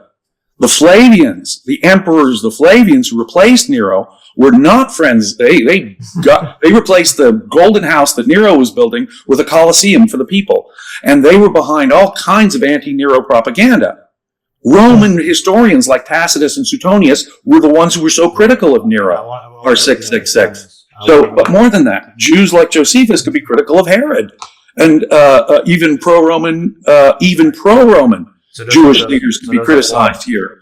So in Revelation, just to cut it really quick, in Revelation, what we have is, I think, perhaps Domitianic persecution of Christians, and Domitian, the new Nero, could well be that, but I'm not sure. I exclude Revelation from our analysis for just that purpose, for just that reason, Dr. Adair. I think Revelation is something that I haven't fully understood, and I need to fully understand. There are various possibilities there, but with the exception of Revelation and the epistle ascribed to James, the literature is pretty clear. It's turning messianic rebel language on its head in a pro-Roman way, intentionally and explicitly, overtly. And I hope everyone understands that. You see how different that is? See how different that is from Joseph Atwill, Ralph Ellis, and the nonsense that those two guys are pumping out. The absurdities. Go ahead, Dr. Adair. You want to say something? Yeah, I was going to say that is definitely not in the same ballpark as what Ellis or Atwill has suggested, especially with Josephus writing all four Gospels and yet changing his literary style between them. It'd be an incredible literary feat to do that. Yeah, but you're right. Also, Revelation is very hard to include in any analysis because it's one, so symbol laden, and two, of uncertain origins and interpretation and how it relates to the rest of the New Testament. I've been trying to dig into what is the relationship between Revelation and the other New Testament literature, because there some scholars have pointed out, hey, there are some things that are said in Revelation that sound also like the things that Jesus says in the Gospels. So, where does this fit into the synoptic problem, which isn't often considered, which definitely complicates things. The same sources and earlier material that the Gospels have, or is it dependent on the Gospel? I would like to take us back to the discussion we were having earlier about Arthurian stuff. Because what? I think this discussion about the more reasonable version of Roman provenance could be another video. So I would like you and you, Dr. Adair and Valliant, James Valliant, to talk about the Flavian archaeology. That's another video. Well, I would love for Dr. Adair, but you know something? He should be fair. I don't know how busy his schedule is and reading schedule is, and he's not read the book, and I wouldn't want to press him to adjust his work schedule for me. Sure, I'm not being specific about when in the future. At some point in the future. Okay. Yeah. Well, that's up to Dr. Adair. I will see what I can do with that. But you wanted to switch over to King Arthur, the most historical person there ever was, right? Yeah. So I didn't know this part of the Ellis thesis or theory or whatever term we want to use. Unfortunately, I do. That he's basically trying to say the Arthurian legends came out because the Crusaders discovered something in Edessa and brought that back. And apparently, I think he even said, in your debate or at a previous discussion on Gnostic Informant, about that originally the Crusaders weren't originally going to Jerusalem. Yes. I saw you lost some hair in the process. Yeah. What'd you think of that? I have, fortunately, a good habit that when I watch things on YouTube, I watch them at 2x speed. Okay. So I can get through the pain of things more quickly if need be. Minimize the pain. Right. But I do remember him talking about that. Apparently, Ralph was claiming that the First Crusade originally wasn't even their plan wasn't actually to go to Jerusalem; it was to go to Edessa and discover things there. So it's very, very, very, very basic Crusader history would tell you, first off, even the First Crusade isn't one crusade. You got the multiple branches of the People's Crusade, who basically are the most poorly planned cluster F in that part of world history. You had the actual proper army coming in, but they're basically 5 groups that barely can agree on anything. Only one of those Crusader leaders decides to go off to Edessa after he basically gets his butt kicked by his own army friends, who are basically yeah, you screwed us over. You get to sleep outside and get slaughtered by the Saracens. It's that was really the plan. With the Crusader argument, he said the Crusaders, their first success was in Edessa. Why did they first go to Edessa? Well, that's where they discovered this information and learned all this. But wait a minute here. How would they know to go to Edessa before they discovered the literature that he says they found? And it wasn't their first destination. The first place they attacked was Nicaea. So of course, the Byzantine Empire was falling. I need to jump in real quick. Okay. So I'm going to explain why he says this crap to begin with. Okay. So in King Jesus, this is very cringeworthy. He goes, like, it's not like anything else that he said wasn't. Of course it was. And he goes to the Epistle to the Colossians. That's actually where it starts. And he sees this verse about Jesus' justice. I can't say it with a straight face. Because what he's about to do is he's about to say, so he's called Jesus and Justice. That means he is Jesus himself and Justice of Tiberius. That they're the same guy. So what happens is, while the other guys I'm not done just yet. So we didn't even have time to talk about that nonsense during the debate because there's so much nonsense. We would go. It would never end. So I have to stop you there. Photus of Byzantium says that Justice of Tiberius is the historian who does not mention Jesus. Exactly, and you know what Ralph says? That's because he is Jesus. That's the reason. He says that's the reason why he doesn't mention him, because he is him. And then so he dies in the third year of Emperor Trajan. He writes his own history of the war. And Ellis is saying that's when he's in prison in Britain at the same time. So why would they allow him to write an alternative? I'm sorry, it is hard to say with a straight face. While he's in prison in Britain becoming King Arthur? And so the next thing he says is, you see, so they found this. They found this story at Edessa. They found the Chronicle of Justice at Edessa. That's what he says. Now, he made the point, though, that they first focused on Edessa because they had the secret knowledge. They knew that there's something to be found there, but then they didn't really discover it until they conquered Edessa and found it. So how would they know to... Yeah, I want you two to both talk about it. I'm almost done. I got to finish this. Yeah. So, and then it gets so much worse. Jesus, King of Edessa, he decides to change his mind and says, well, it turns out Jesus' justice might be James the Just. And then, because they're both called just. Anyway, that's his evidence. So the guy killed 62 could be Joseph fighting in the 70s and 90s. I want to throw one more thing in there. That means Jesus' father is one more guy too, Pistis. So now he's like 14 different people now. So anyway, let's get back. That doesn't include 20 plus men that Jesus is now. So let's get back. Almost done. Let's get back to Edessa. So they conquer Edessa. They find the works of justice of Tiberius. And then Geoffrey of Monmouth reads it, supposedly. It says, well, we can't exactly tell the people of Europe and the world that Jesus was a warlord, so we need to call him King Arthur. So that we wouldn't get persecuted, which the Knights Templar were persecuted anyway. And Geoffrey's not a knight, by the way, just so the audience knows. Go ahead, Dr. Adair. Yeah, here my memory is foggy, but I remember funny enough, you mentioned Dan Brown. And I remember one of the books that was attacking Brown's research, theory, whatever you want to say with that. I mean, it's a novel, so how much you can call it a theory, I don't know. But one of the books attacking was actually from Robert Price. Mm-hmm. And Bob was going into the Arthurian legends and the Grail legends and things like that. And also showing, hey, we also know there's this long history of the Grail legends, even before it got attached to the King Arthur and Sir Gallivan, or I forget which of the Knights of the Round Table did what now. But Sir nonetheless, right. But basically, the story of the Grail itself was already this separate motif, separate from the King Arthur story in the first place. So what are the chances that that's what was in the Justin of Tiberius thing that always claiming that? Well, either literature doesn't work the way literature works, or Ralph Ellis is right about everything. Let's look at the probabilities. Right. Well, of course, Crusaders were the whole point was, since the Byzantine Empire, the Christian Byzantines were losing the Holy Land to the Arabs, we had to protect the Pilgrim's Road to Jerusalem and Bethlehem. Let me butt in and say this real quick before I forget.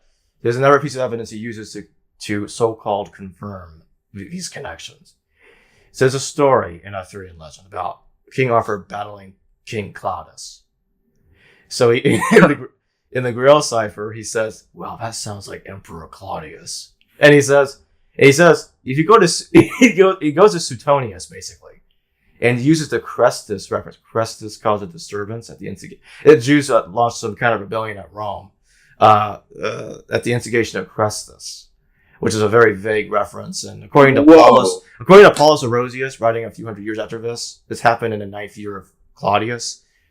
Their Brythonic leaders Brythonic leaders' legends are being conflated and compressed into Arthur. And that could go back to Caractacus, who was fighting Claudius, who conquered Britain. Yeah. And what's worse is he says Vespasian was sent by Claudius to fight the British somewhere in the late 40s or whatever, early 50s. Whatever. Vespasian was part of Claudius's conquest of Britain. Yeah. He, under Aulus Claudius, was one of the 3 generals. So this is some hardcore. This is some very hardcore Schwarzeneggering and parallelomenia that is just a brain cell, a brain cell killer. It's not sure if I have any brain cells left after that. Well, I mean, we'll get new ones later. Anyway, it's just so just to finish my thought, almost done. So he builds upon that. The foundation is Claudia. I mean, Claudia sounds like Claudius. And Arthur, therefore, is Crestus. And that would mean Crestus is also tossed into the 20 plus Jesuses that are the same guy having schizophrenia. Oh, we should say temporal bilocating schizophrenia. Because yes, it'd be just a mess with that. And he builds on that. He says, Lancelot betrayed Arthur. That's Josephus betraying the Jews. So he says Lancelot is Josephus. Because he slept with Guinevere? Yeah, and then he speculates. He already speculated in previous books that that's a medieval romance anyway. In previous books that Josephus had it in with Poppaea and got her pregnant. But my earlier point that I wanted to make though was the Crusaders were going back to the Holy Land, and one of the things, to open the Pilgrim Way again, one of the things that was on their mind, they had relics on the brain. So at this time, that one of the great literary, devices of medieval literature are going to be things like the Grail. I mean, how many heads of John the Baptist do we have? How many pieces of the true cross do we have? How many vials of Jesus' blood were invented in the Middle Ages at this time? They were relic crazy. Now, before I start talking about that, let's get Dr. Adair to talk about this stuff. So, your reaction to these ridiculous connections that he made?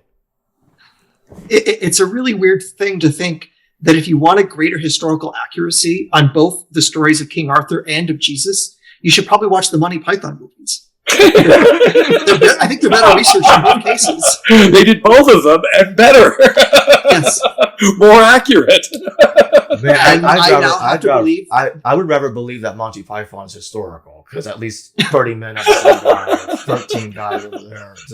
So if we follow the sacred text of Monty Python and the Quest for the Holy Grail, there's a monastery filled with beautiful women at the Castle Anthrax, and the Holy Grail is in the castle. Okay, just a little bit of temptation.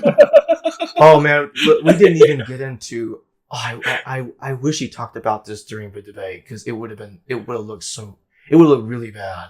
He makes this cringe-worthy connection between the Galli priests at Greece with the Galileans because they sound alike, and he thinks that Jesus wore women's clothing because of it. He was a Eucharist. He has wore women's clothing. It's a mess, and I'm like, oh, that's bad. That gives me a headache thinking about that. Right. But again, Monty Python has it better. Yes, they do, more accurately. The fact is, though, that our medieval writers about Arthur or our gospel writers about Jesus are creating a mythologized figure. The figure that is the product of the Gospels. Oh, yeah. And that's regardless of Jesus. Or Mort d'Arthur. Those are, in the case of Arthur, they were kind of self-aware that they're creating a literature. In the case of the Gospels, maybe it was allegorical to them and then taken literally. But the point is, there's no Arthur in history that really corresponds to the hero of Le Mort d'Arthur any more than there's a Jesus. They're composites. At best, if there are historical figures who say won the battle, the general who won the Battle of Baden Hill, way back around 500, that guy is being conflated with maybe some Ostrogothic conquerors, you suggest.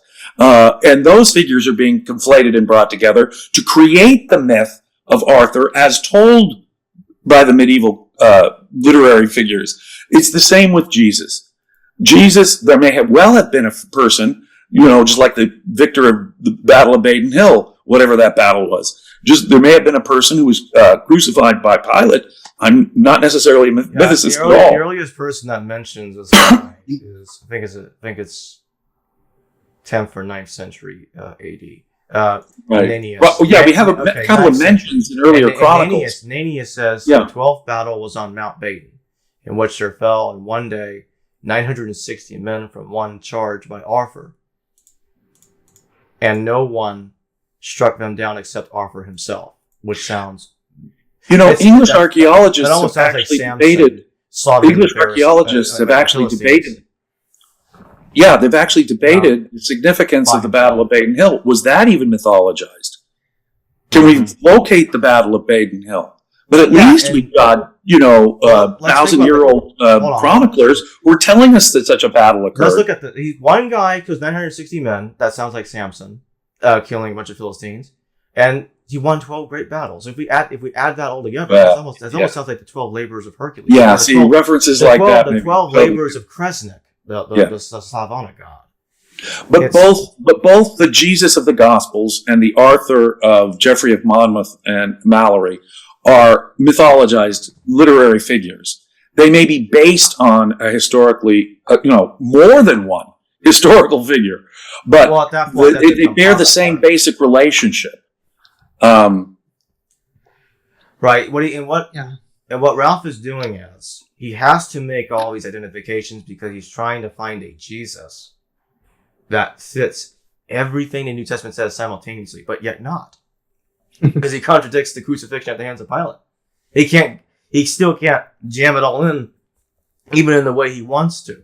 So he has to claim that Jesus died in a later time, anachronistically. Go ahead, Dr. Adair. Yeah, it's also worth, just for comparison. So, again, to remind ourselves, the thesis at this point is that the Arthurian legend is supposed to be based on the writings of Justus Tiberius, who apparently is now also Jesus. Or James. Yeah, if we are supposed to even, entertain that possibility, what sorts of things would we see, assuming that were true? So, let me give an example of what we would see if we are dealing with literature from 1,000 years ago. It would probably have some, indications of being anachronistic. So, for example, the writings of Homer in the Trojan War.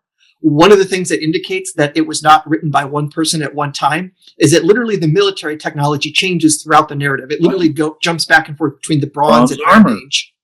Yeah.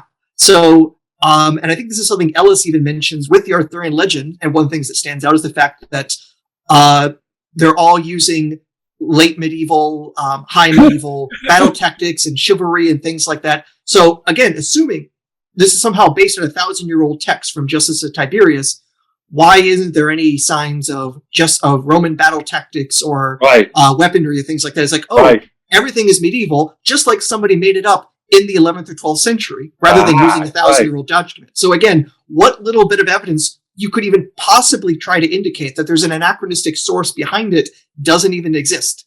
So see, that's it. There's a really great argument about Homer actually reflecting memories 500 years earlier than when he wrote, because in his time the weapons were iron, and at the time in 1200 BC they were all bronze, which is the material Homer gives it. For some reason, Homer appears to be retaining a correct oral tradition that could be 500 years old. And you don't see that in Geoffrey of Monmouth or Edmund Mallory. They've fully updated it to medieval armor, battle tactics, you name it. That's a great point.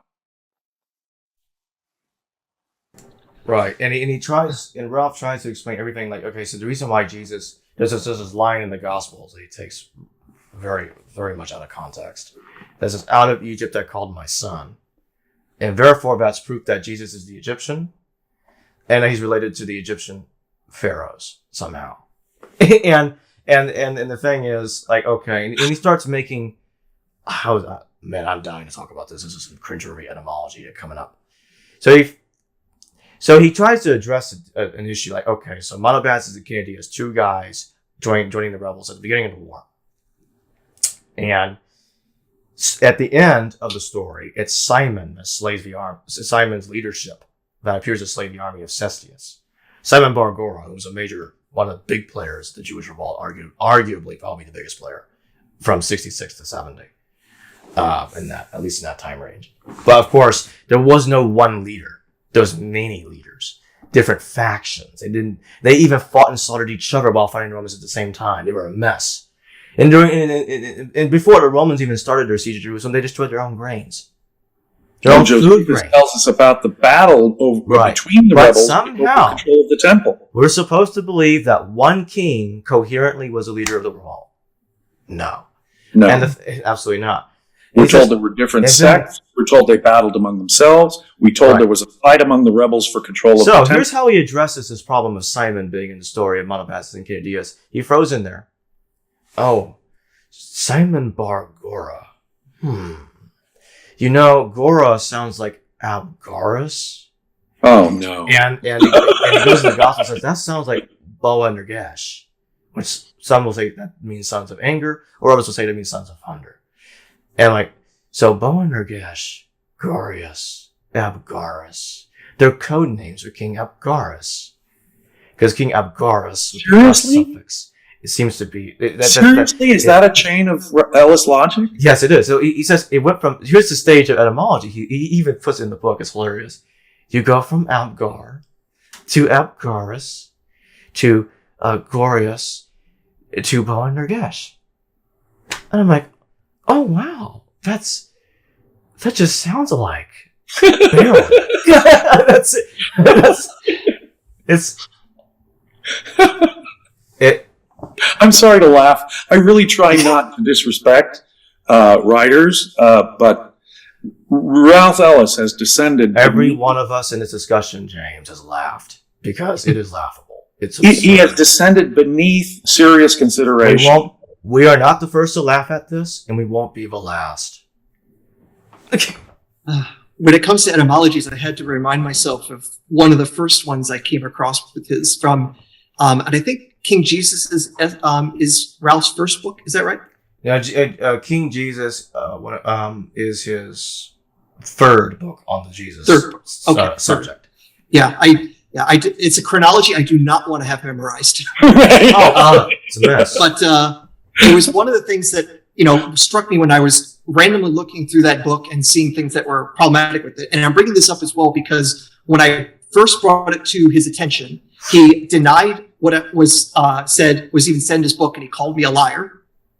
And then I literally, quoted out word for word from his book, gave the page number and that, and then he said, "Well, it's no big deal." It's like, but you just called me a liar and said you never. He did the same with us. Yes, during one interview with us, he claimed something. Here's how it works: when he denied he ever made that claim. If you agree with him, you read his books, even if you didn't read them. If you don't agree with him, you didn't read his books, even if you did read them, and you showed them to the camera.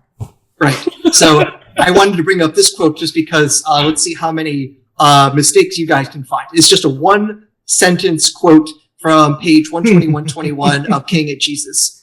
So this, in a larger paragraph, but just this one sentence. And so we find references to gods and goddesses called Astarte, Ashtoreth, Ishtar, and Zoroaster. I think I read an article where you talked about that. This is one of mine. So the thing that struck me there when I looked at that is like, wait, God, Zoroaster?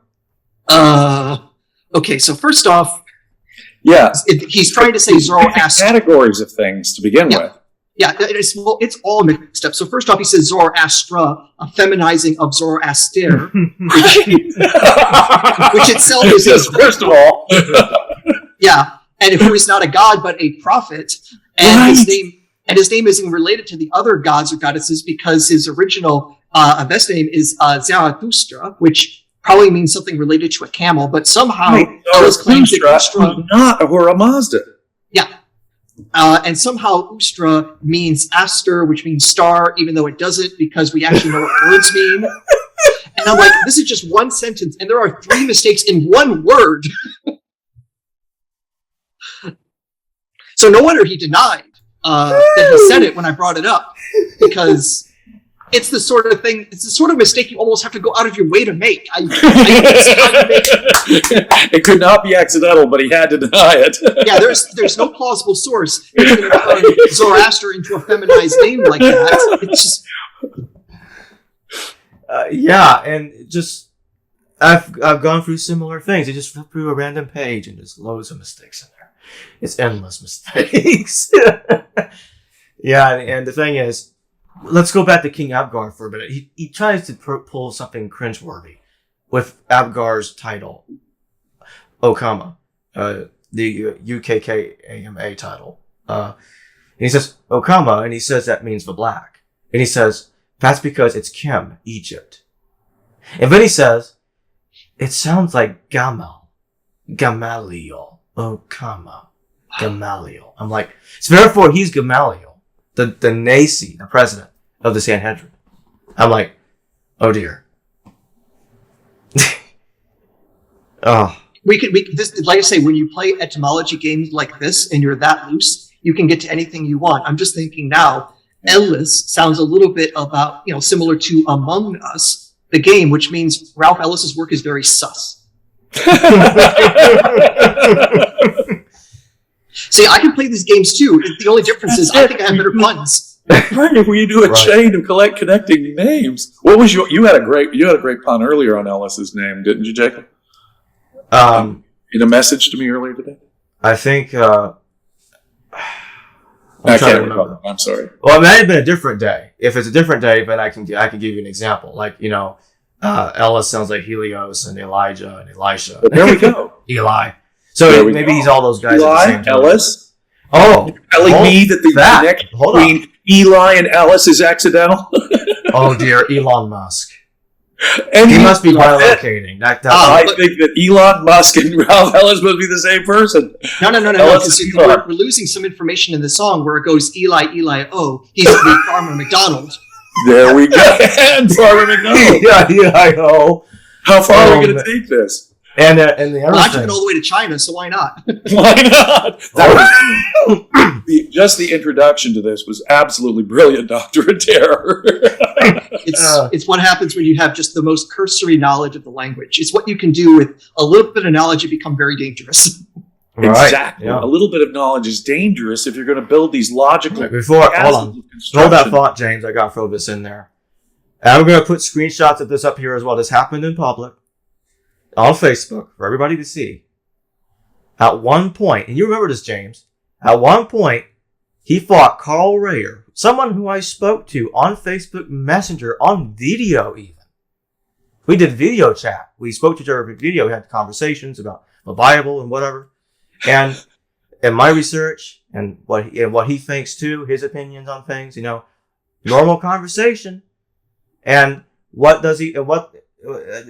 I mean by that is Carl made criticisms of Ralph, harsh criticisms, okay, against Ralph. And Ralph was like, he deleted his Facebook profile. I wonder if he's a pseudonym of Jacob Berman. Because he disappeared from Facebook. Like, no, you idiot, he blocked you. He said the same thing about the writer Christopher Lawson. Yes, he thought I was Christopher Lawson.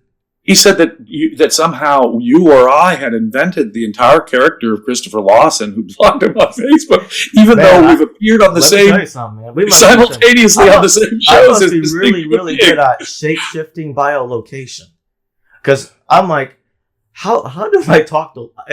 I'm interviewing Christopher Lawson. So you see, if you don't have the substance, though, you have to attack your attackers. Jacob. I've spoken to this guy on. We did shows with him, right? But hey, this is interesting. I'm a trinity. I am three substances of one guy.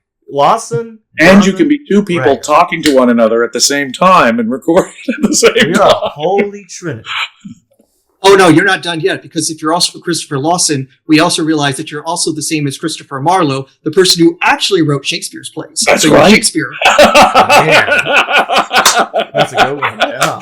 Next thing you know, you'll be Francis Bacon, too.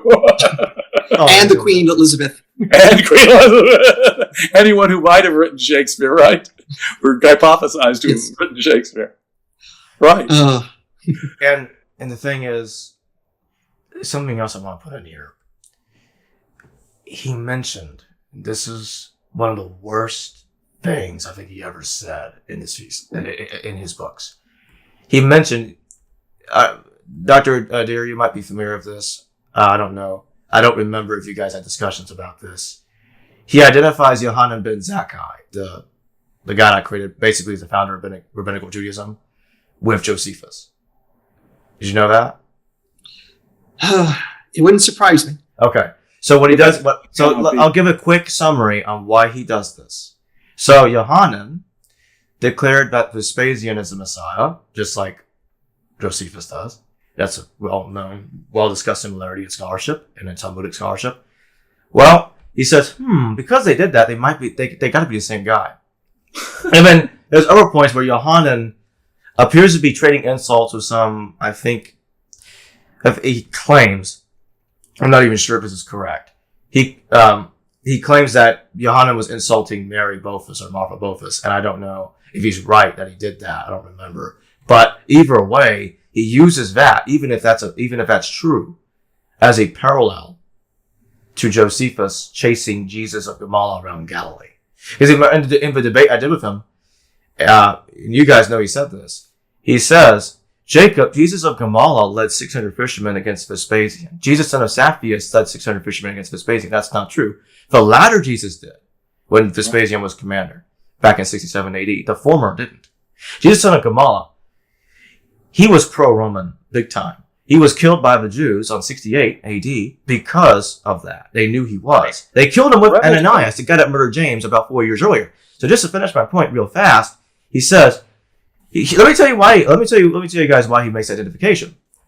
Jesus, son of Gamala, warned Matthias, Josephus' father, that Jesus, son of Saphias, is coming to arrest Josephus, and I think to kill him. And Ralph says, you have a Jesus warning Josephus through his father. Then you have another Jesus coming to arrest Josephus. I think it's the same guy warning him so he can get away.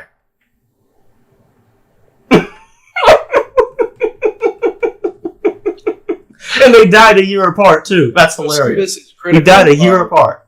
Josephus, like Paul, is critical of forced circumcision. Josephus, like Paul, has certain pro-Roman attitudes and anti-Torah attitudes that are distinctly not reflected in Yohanan ben Zakkai, who's still in favor of circumcision and so forth. Moreover, the story of how each of these dudes got over to the Roman side is distinct, separate, and different. Right there is the biggest problem. Yohanan was more than that. Josephus is working. Josephus is busy working for the Romans and working on his literary enterprise at the same time that Yohanan ben Zakkai is working on his very different literary enterprise in starting his rabbinic Judaism. After the war was over, Josephus was sent to Rome to write his books. Yohanan was given land by.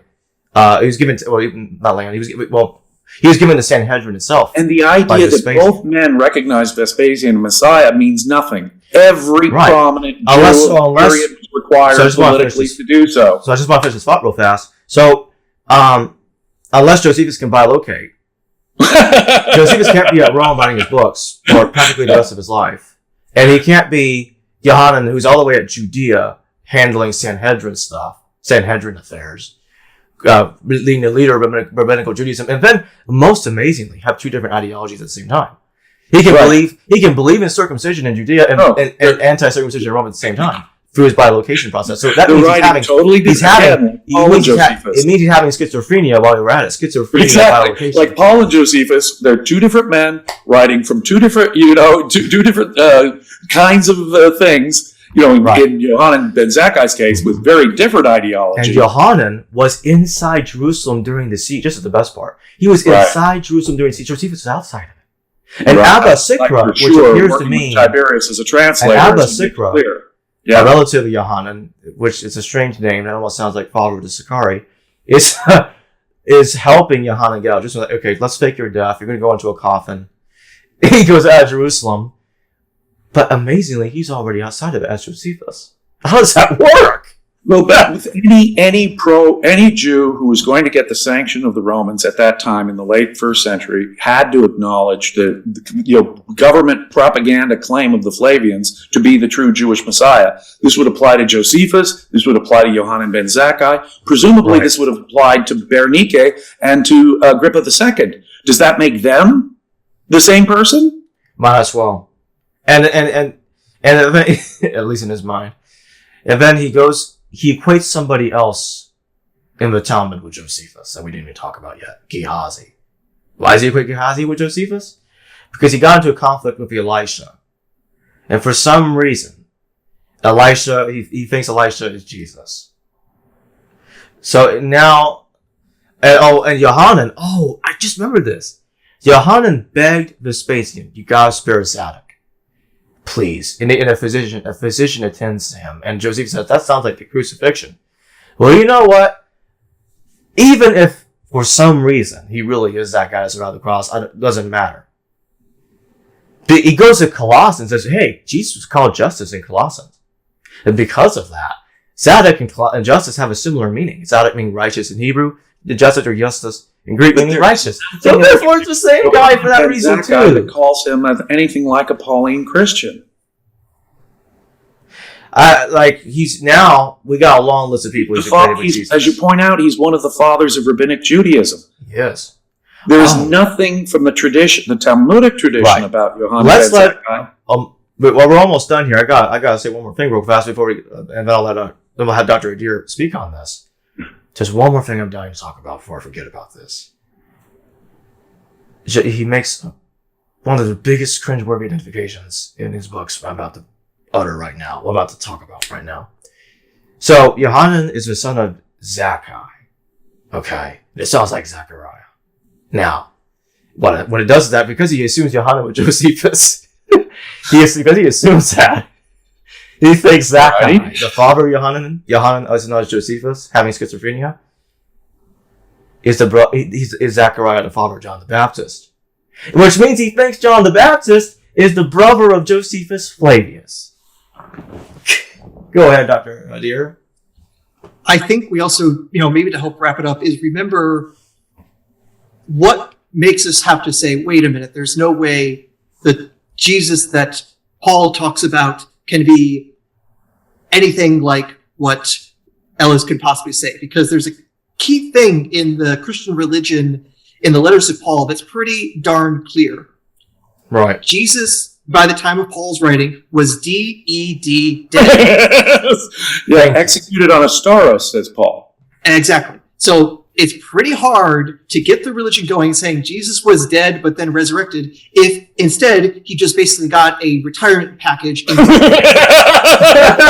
trying to take this to Vegas, Dr. Adair. Yeah. You're killing me. And here's the thing, I caught this during the debate that Jacob and Ralph had, where Ralph very quickly said, death is just another way of saying that he lost his title. So when somebody gets put on a cross and stabbed and blood and water comes out, that just means, you got a demotion. Okay. No, this is not how words work. I'm sorry, Ralph. To be resurrected, you really have to be dead. Yeah.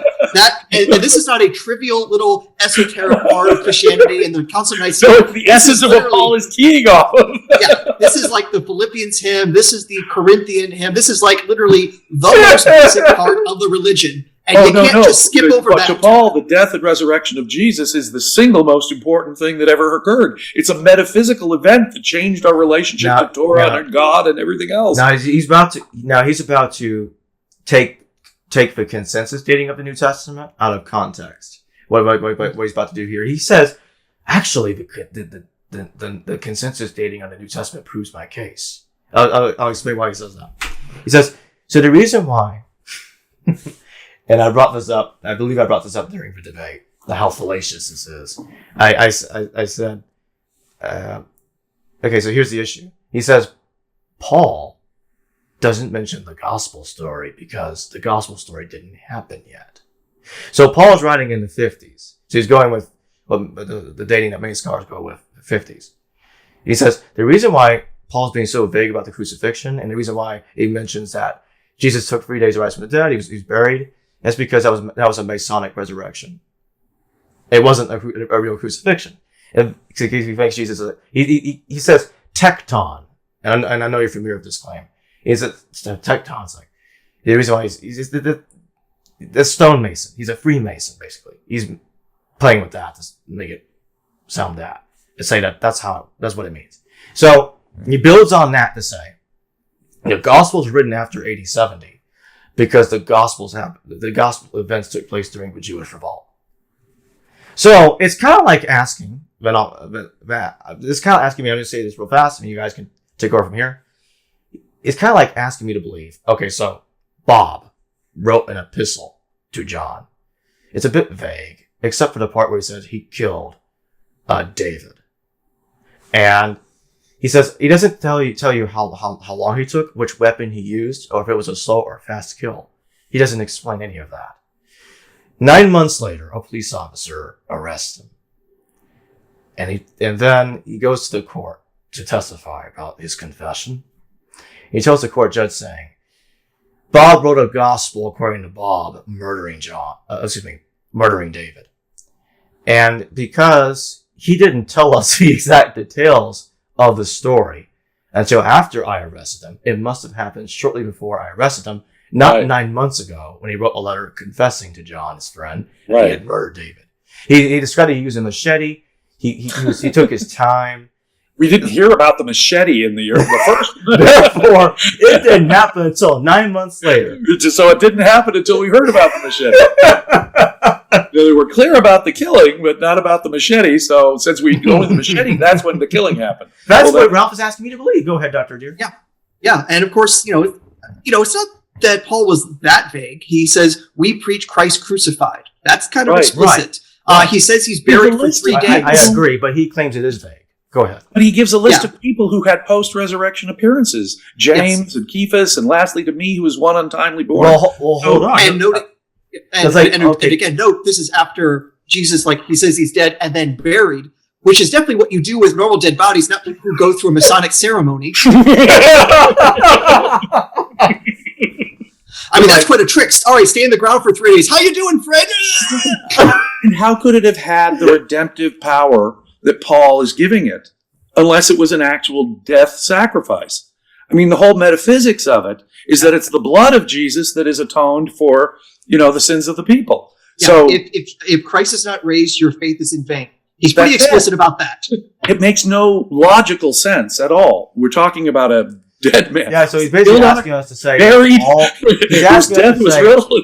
and all the apostles got it wrong. It didn't happen yet. Uniformly, the tradition, Masonic resurrection and initiation. That doesn't seem likely, does it?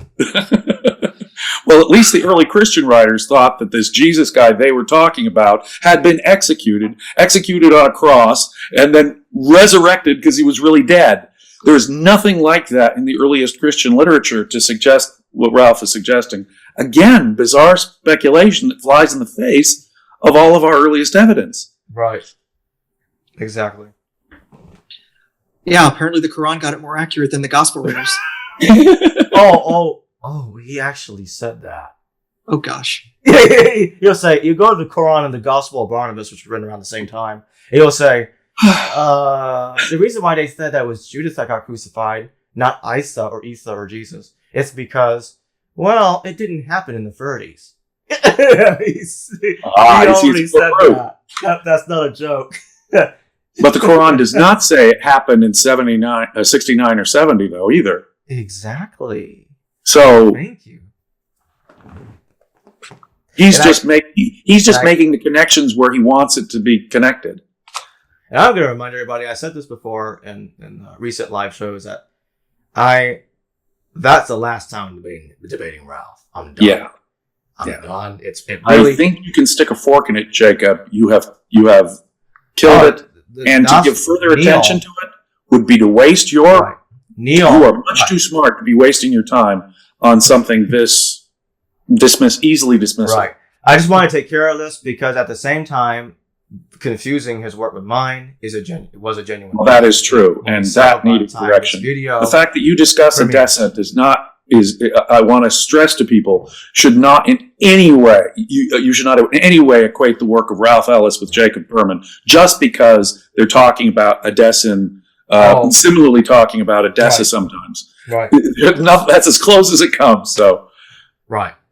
And the thing is, he comes up with conspiracy theories about us both, saying that we're both, he'll say that Jacob is secretly a fundamental Christian. That's why he doesn't believe me.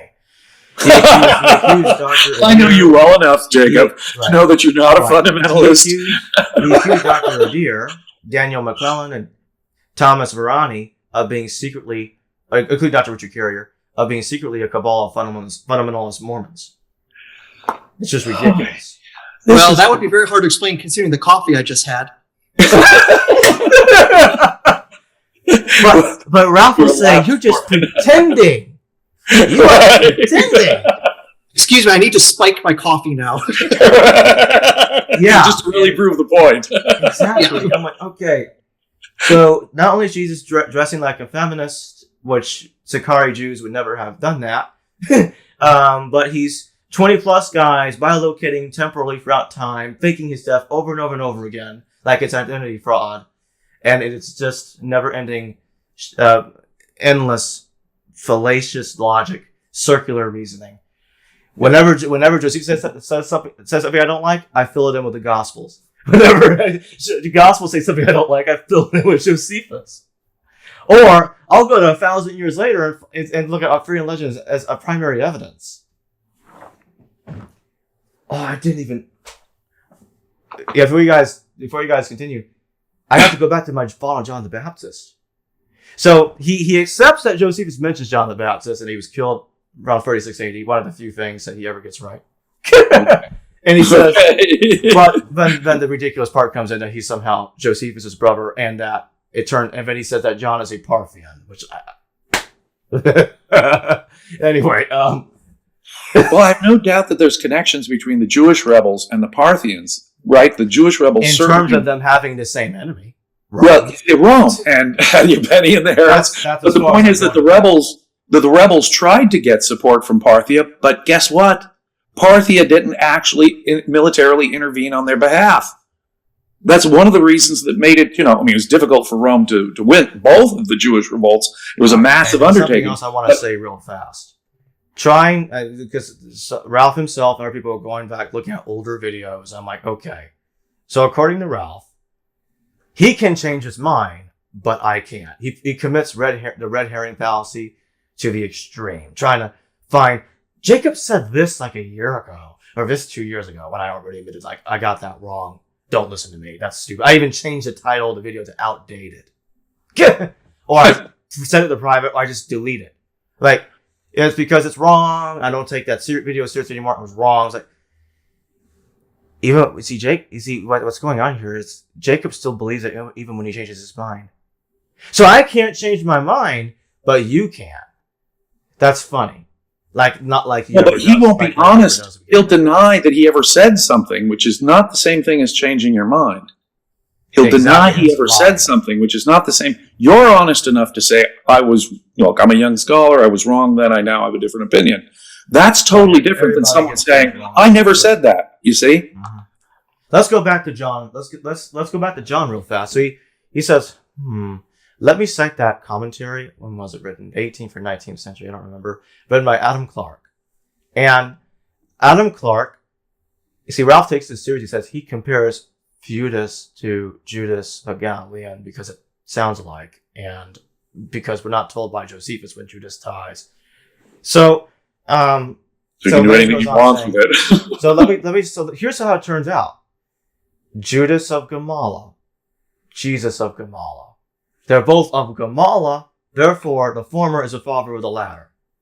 So now, he just equated Judas the Galilean, the hardcore messianic leader who led that revolt against Quirinius, governor of Syria on 6 AD, with the pro-Roman peace-loving conflation King Adair V, whom is somehow Frates, while we're at it, Uther Pendragon. We didn't even get into that. Harper's father, King Bars, the king of Mesopotamian religion, who says, "Oh, we didn't even get into that, did we?" Yeah, there's an reading story about King Bars. It says, "Oh, it sounds like Abgarus." So man, it's like that's like 15, 16 people if I haven't already lost count there. Like, okay, so Feudus, Judas Galilean, Phraates V, King Agrar V, Aphrahat, son of Aphrahat, because that sounds like Phraatesses. He says that. Judas Galilean, Feudus, Monobazus, Bazus. Oh, Namam in the Talmud, I think you equate. I don't remember. Actually, I take that back. Well, I've got a buddy, Gary. Is that Abgarus? Is my buddy Gary also Abgarus? I mean, because Gary sounds a little bit like Abgarus. He's bilocating through time. That's why. So why can't my buddy Gary be Abgarus of the first century?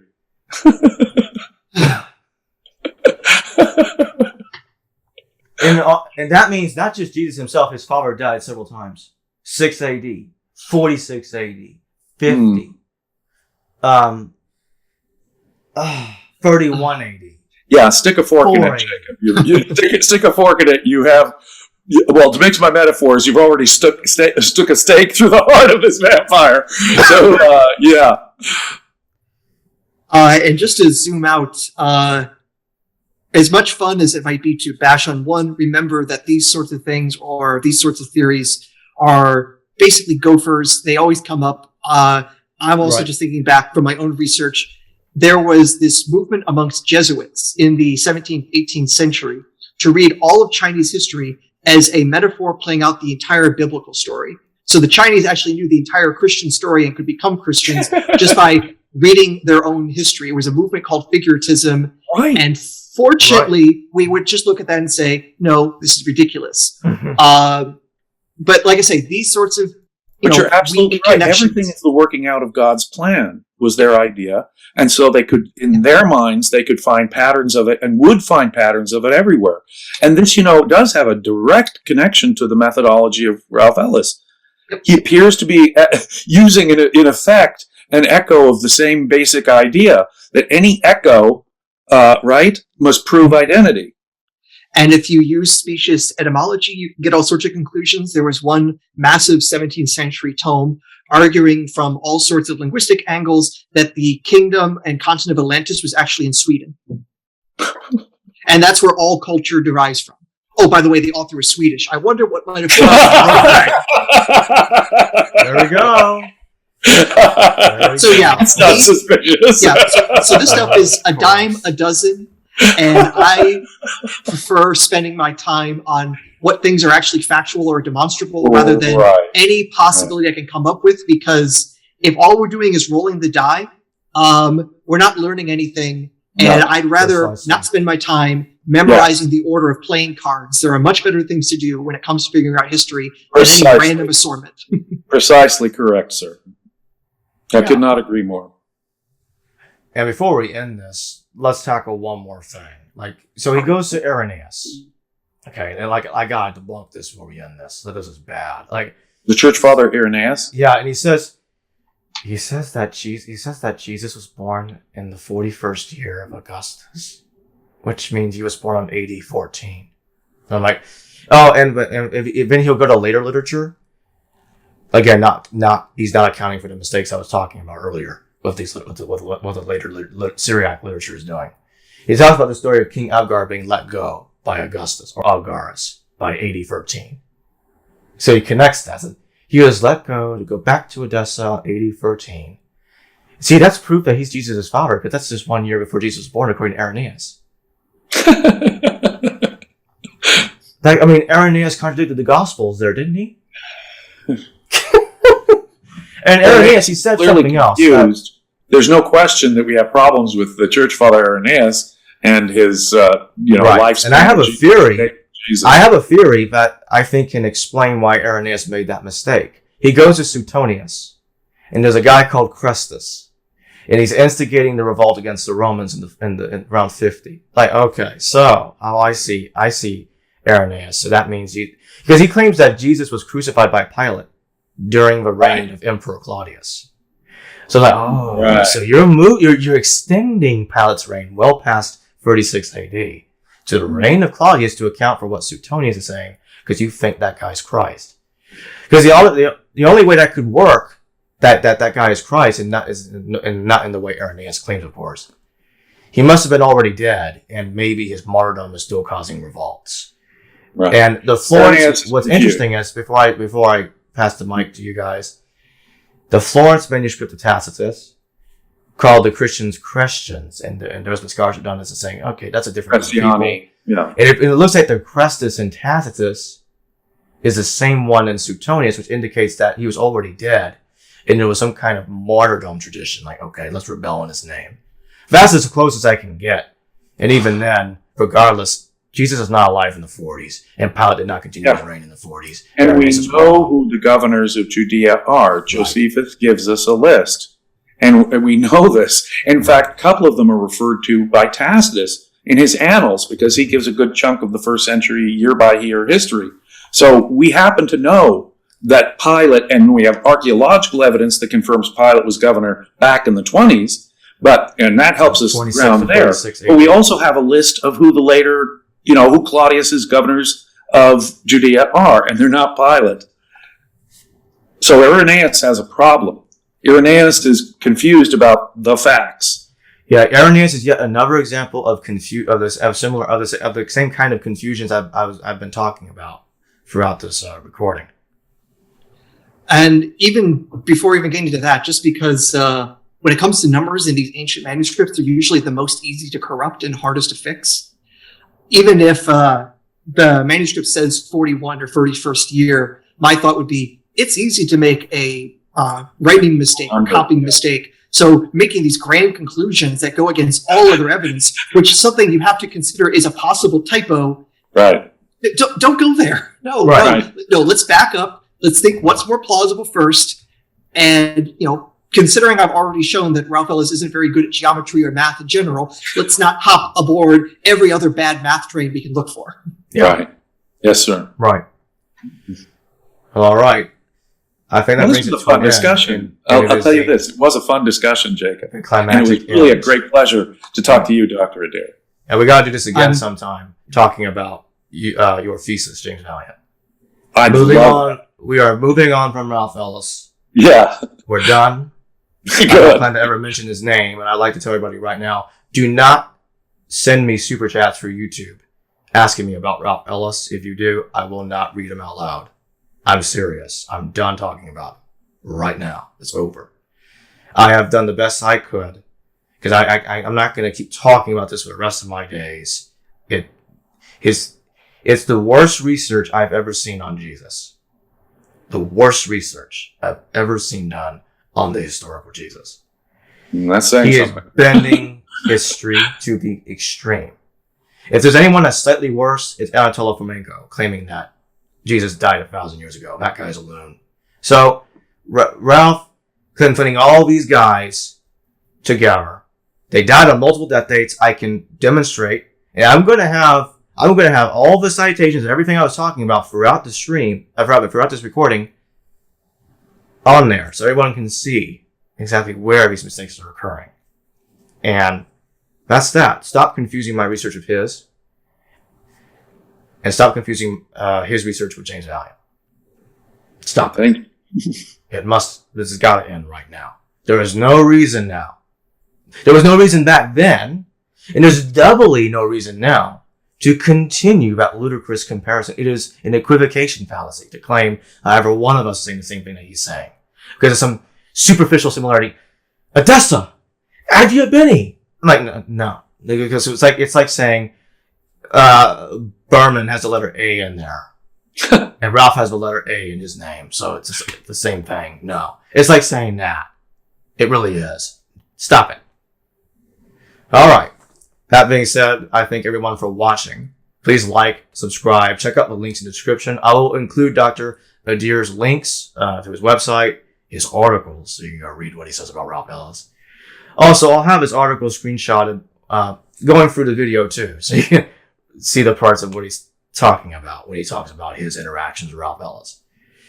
So yeah, like I was just going to say, subscribe, like, share the video. If any of you wishes to financially support this channel, check out the Patreon, PayPal links, and or donate future super chats. live streams and or YouTube premieres. Thanks for watching.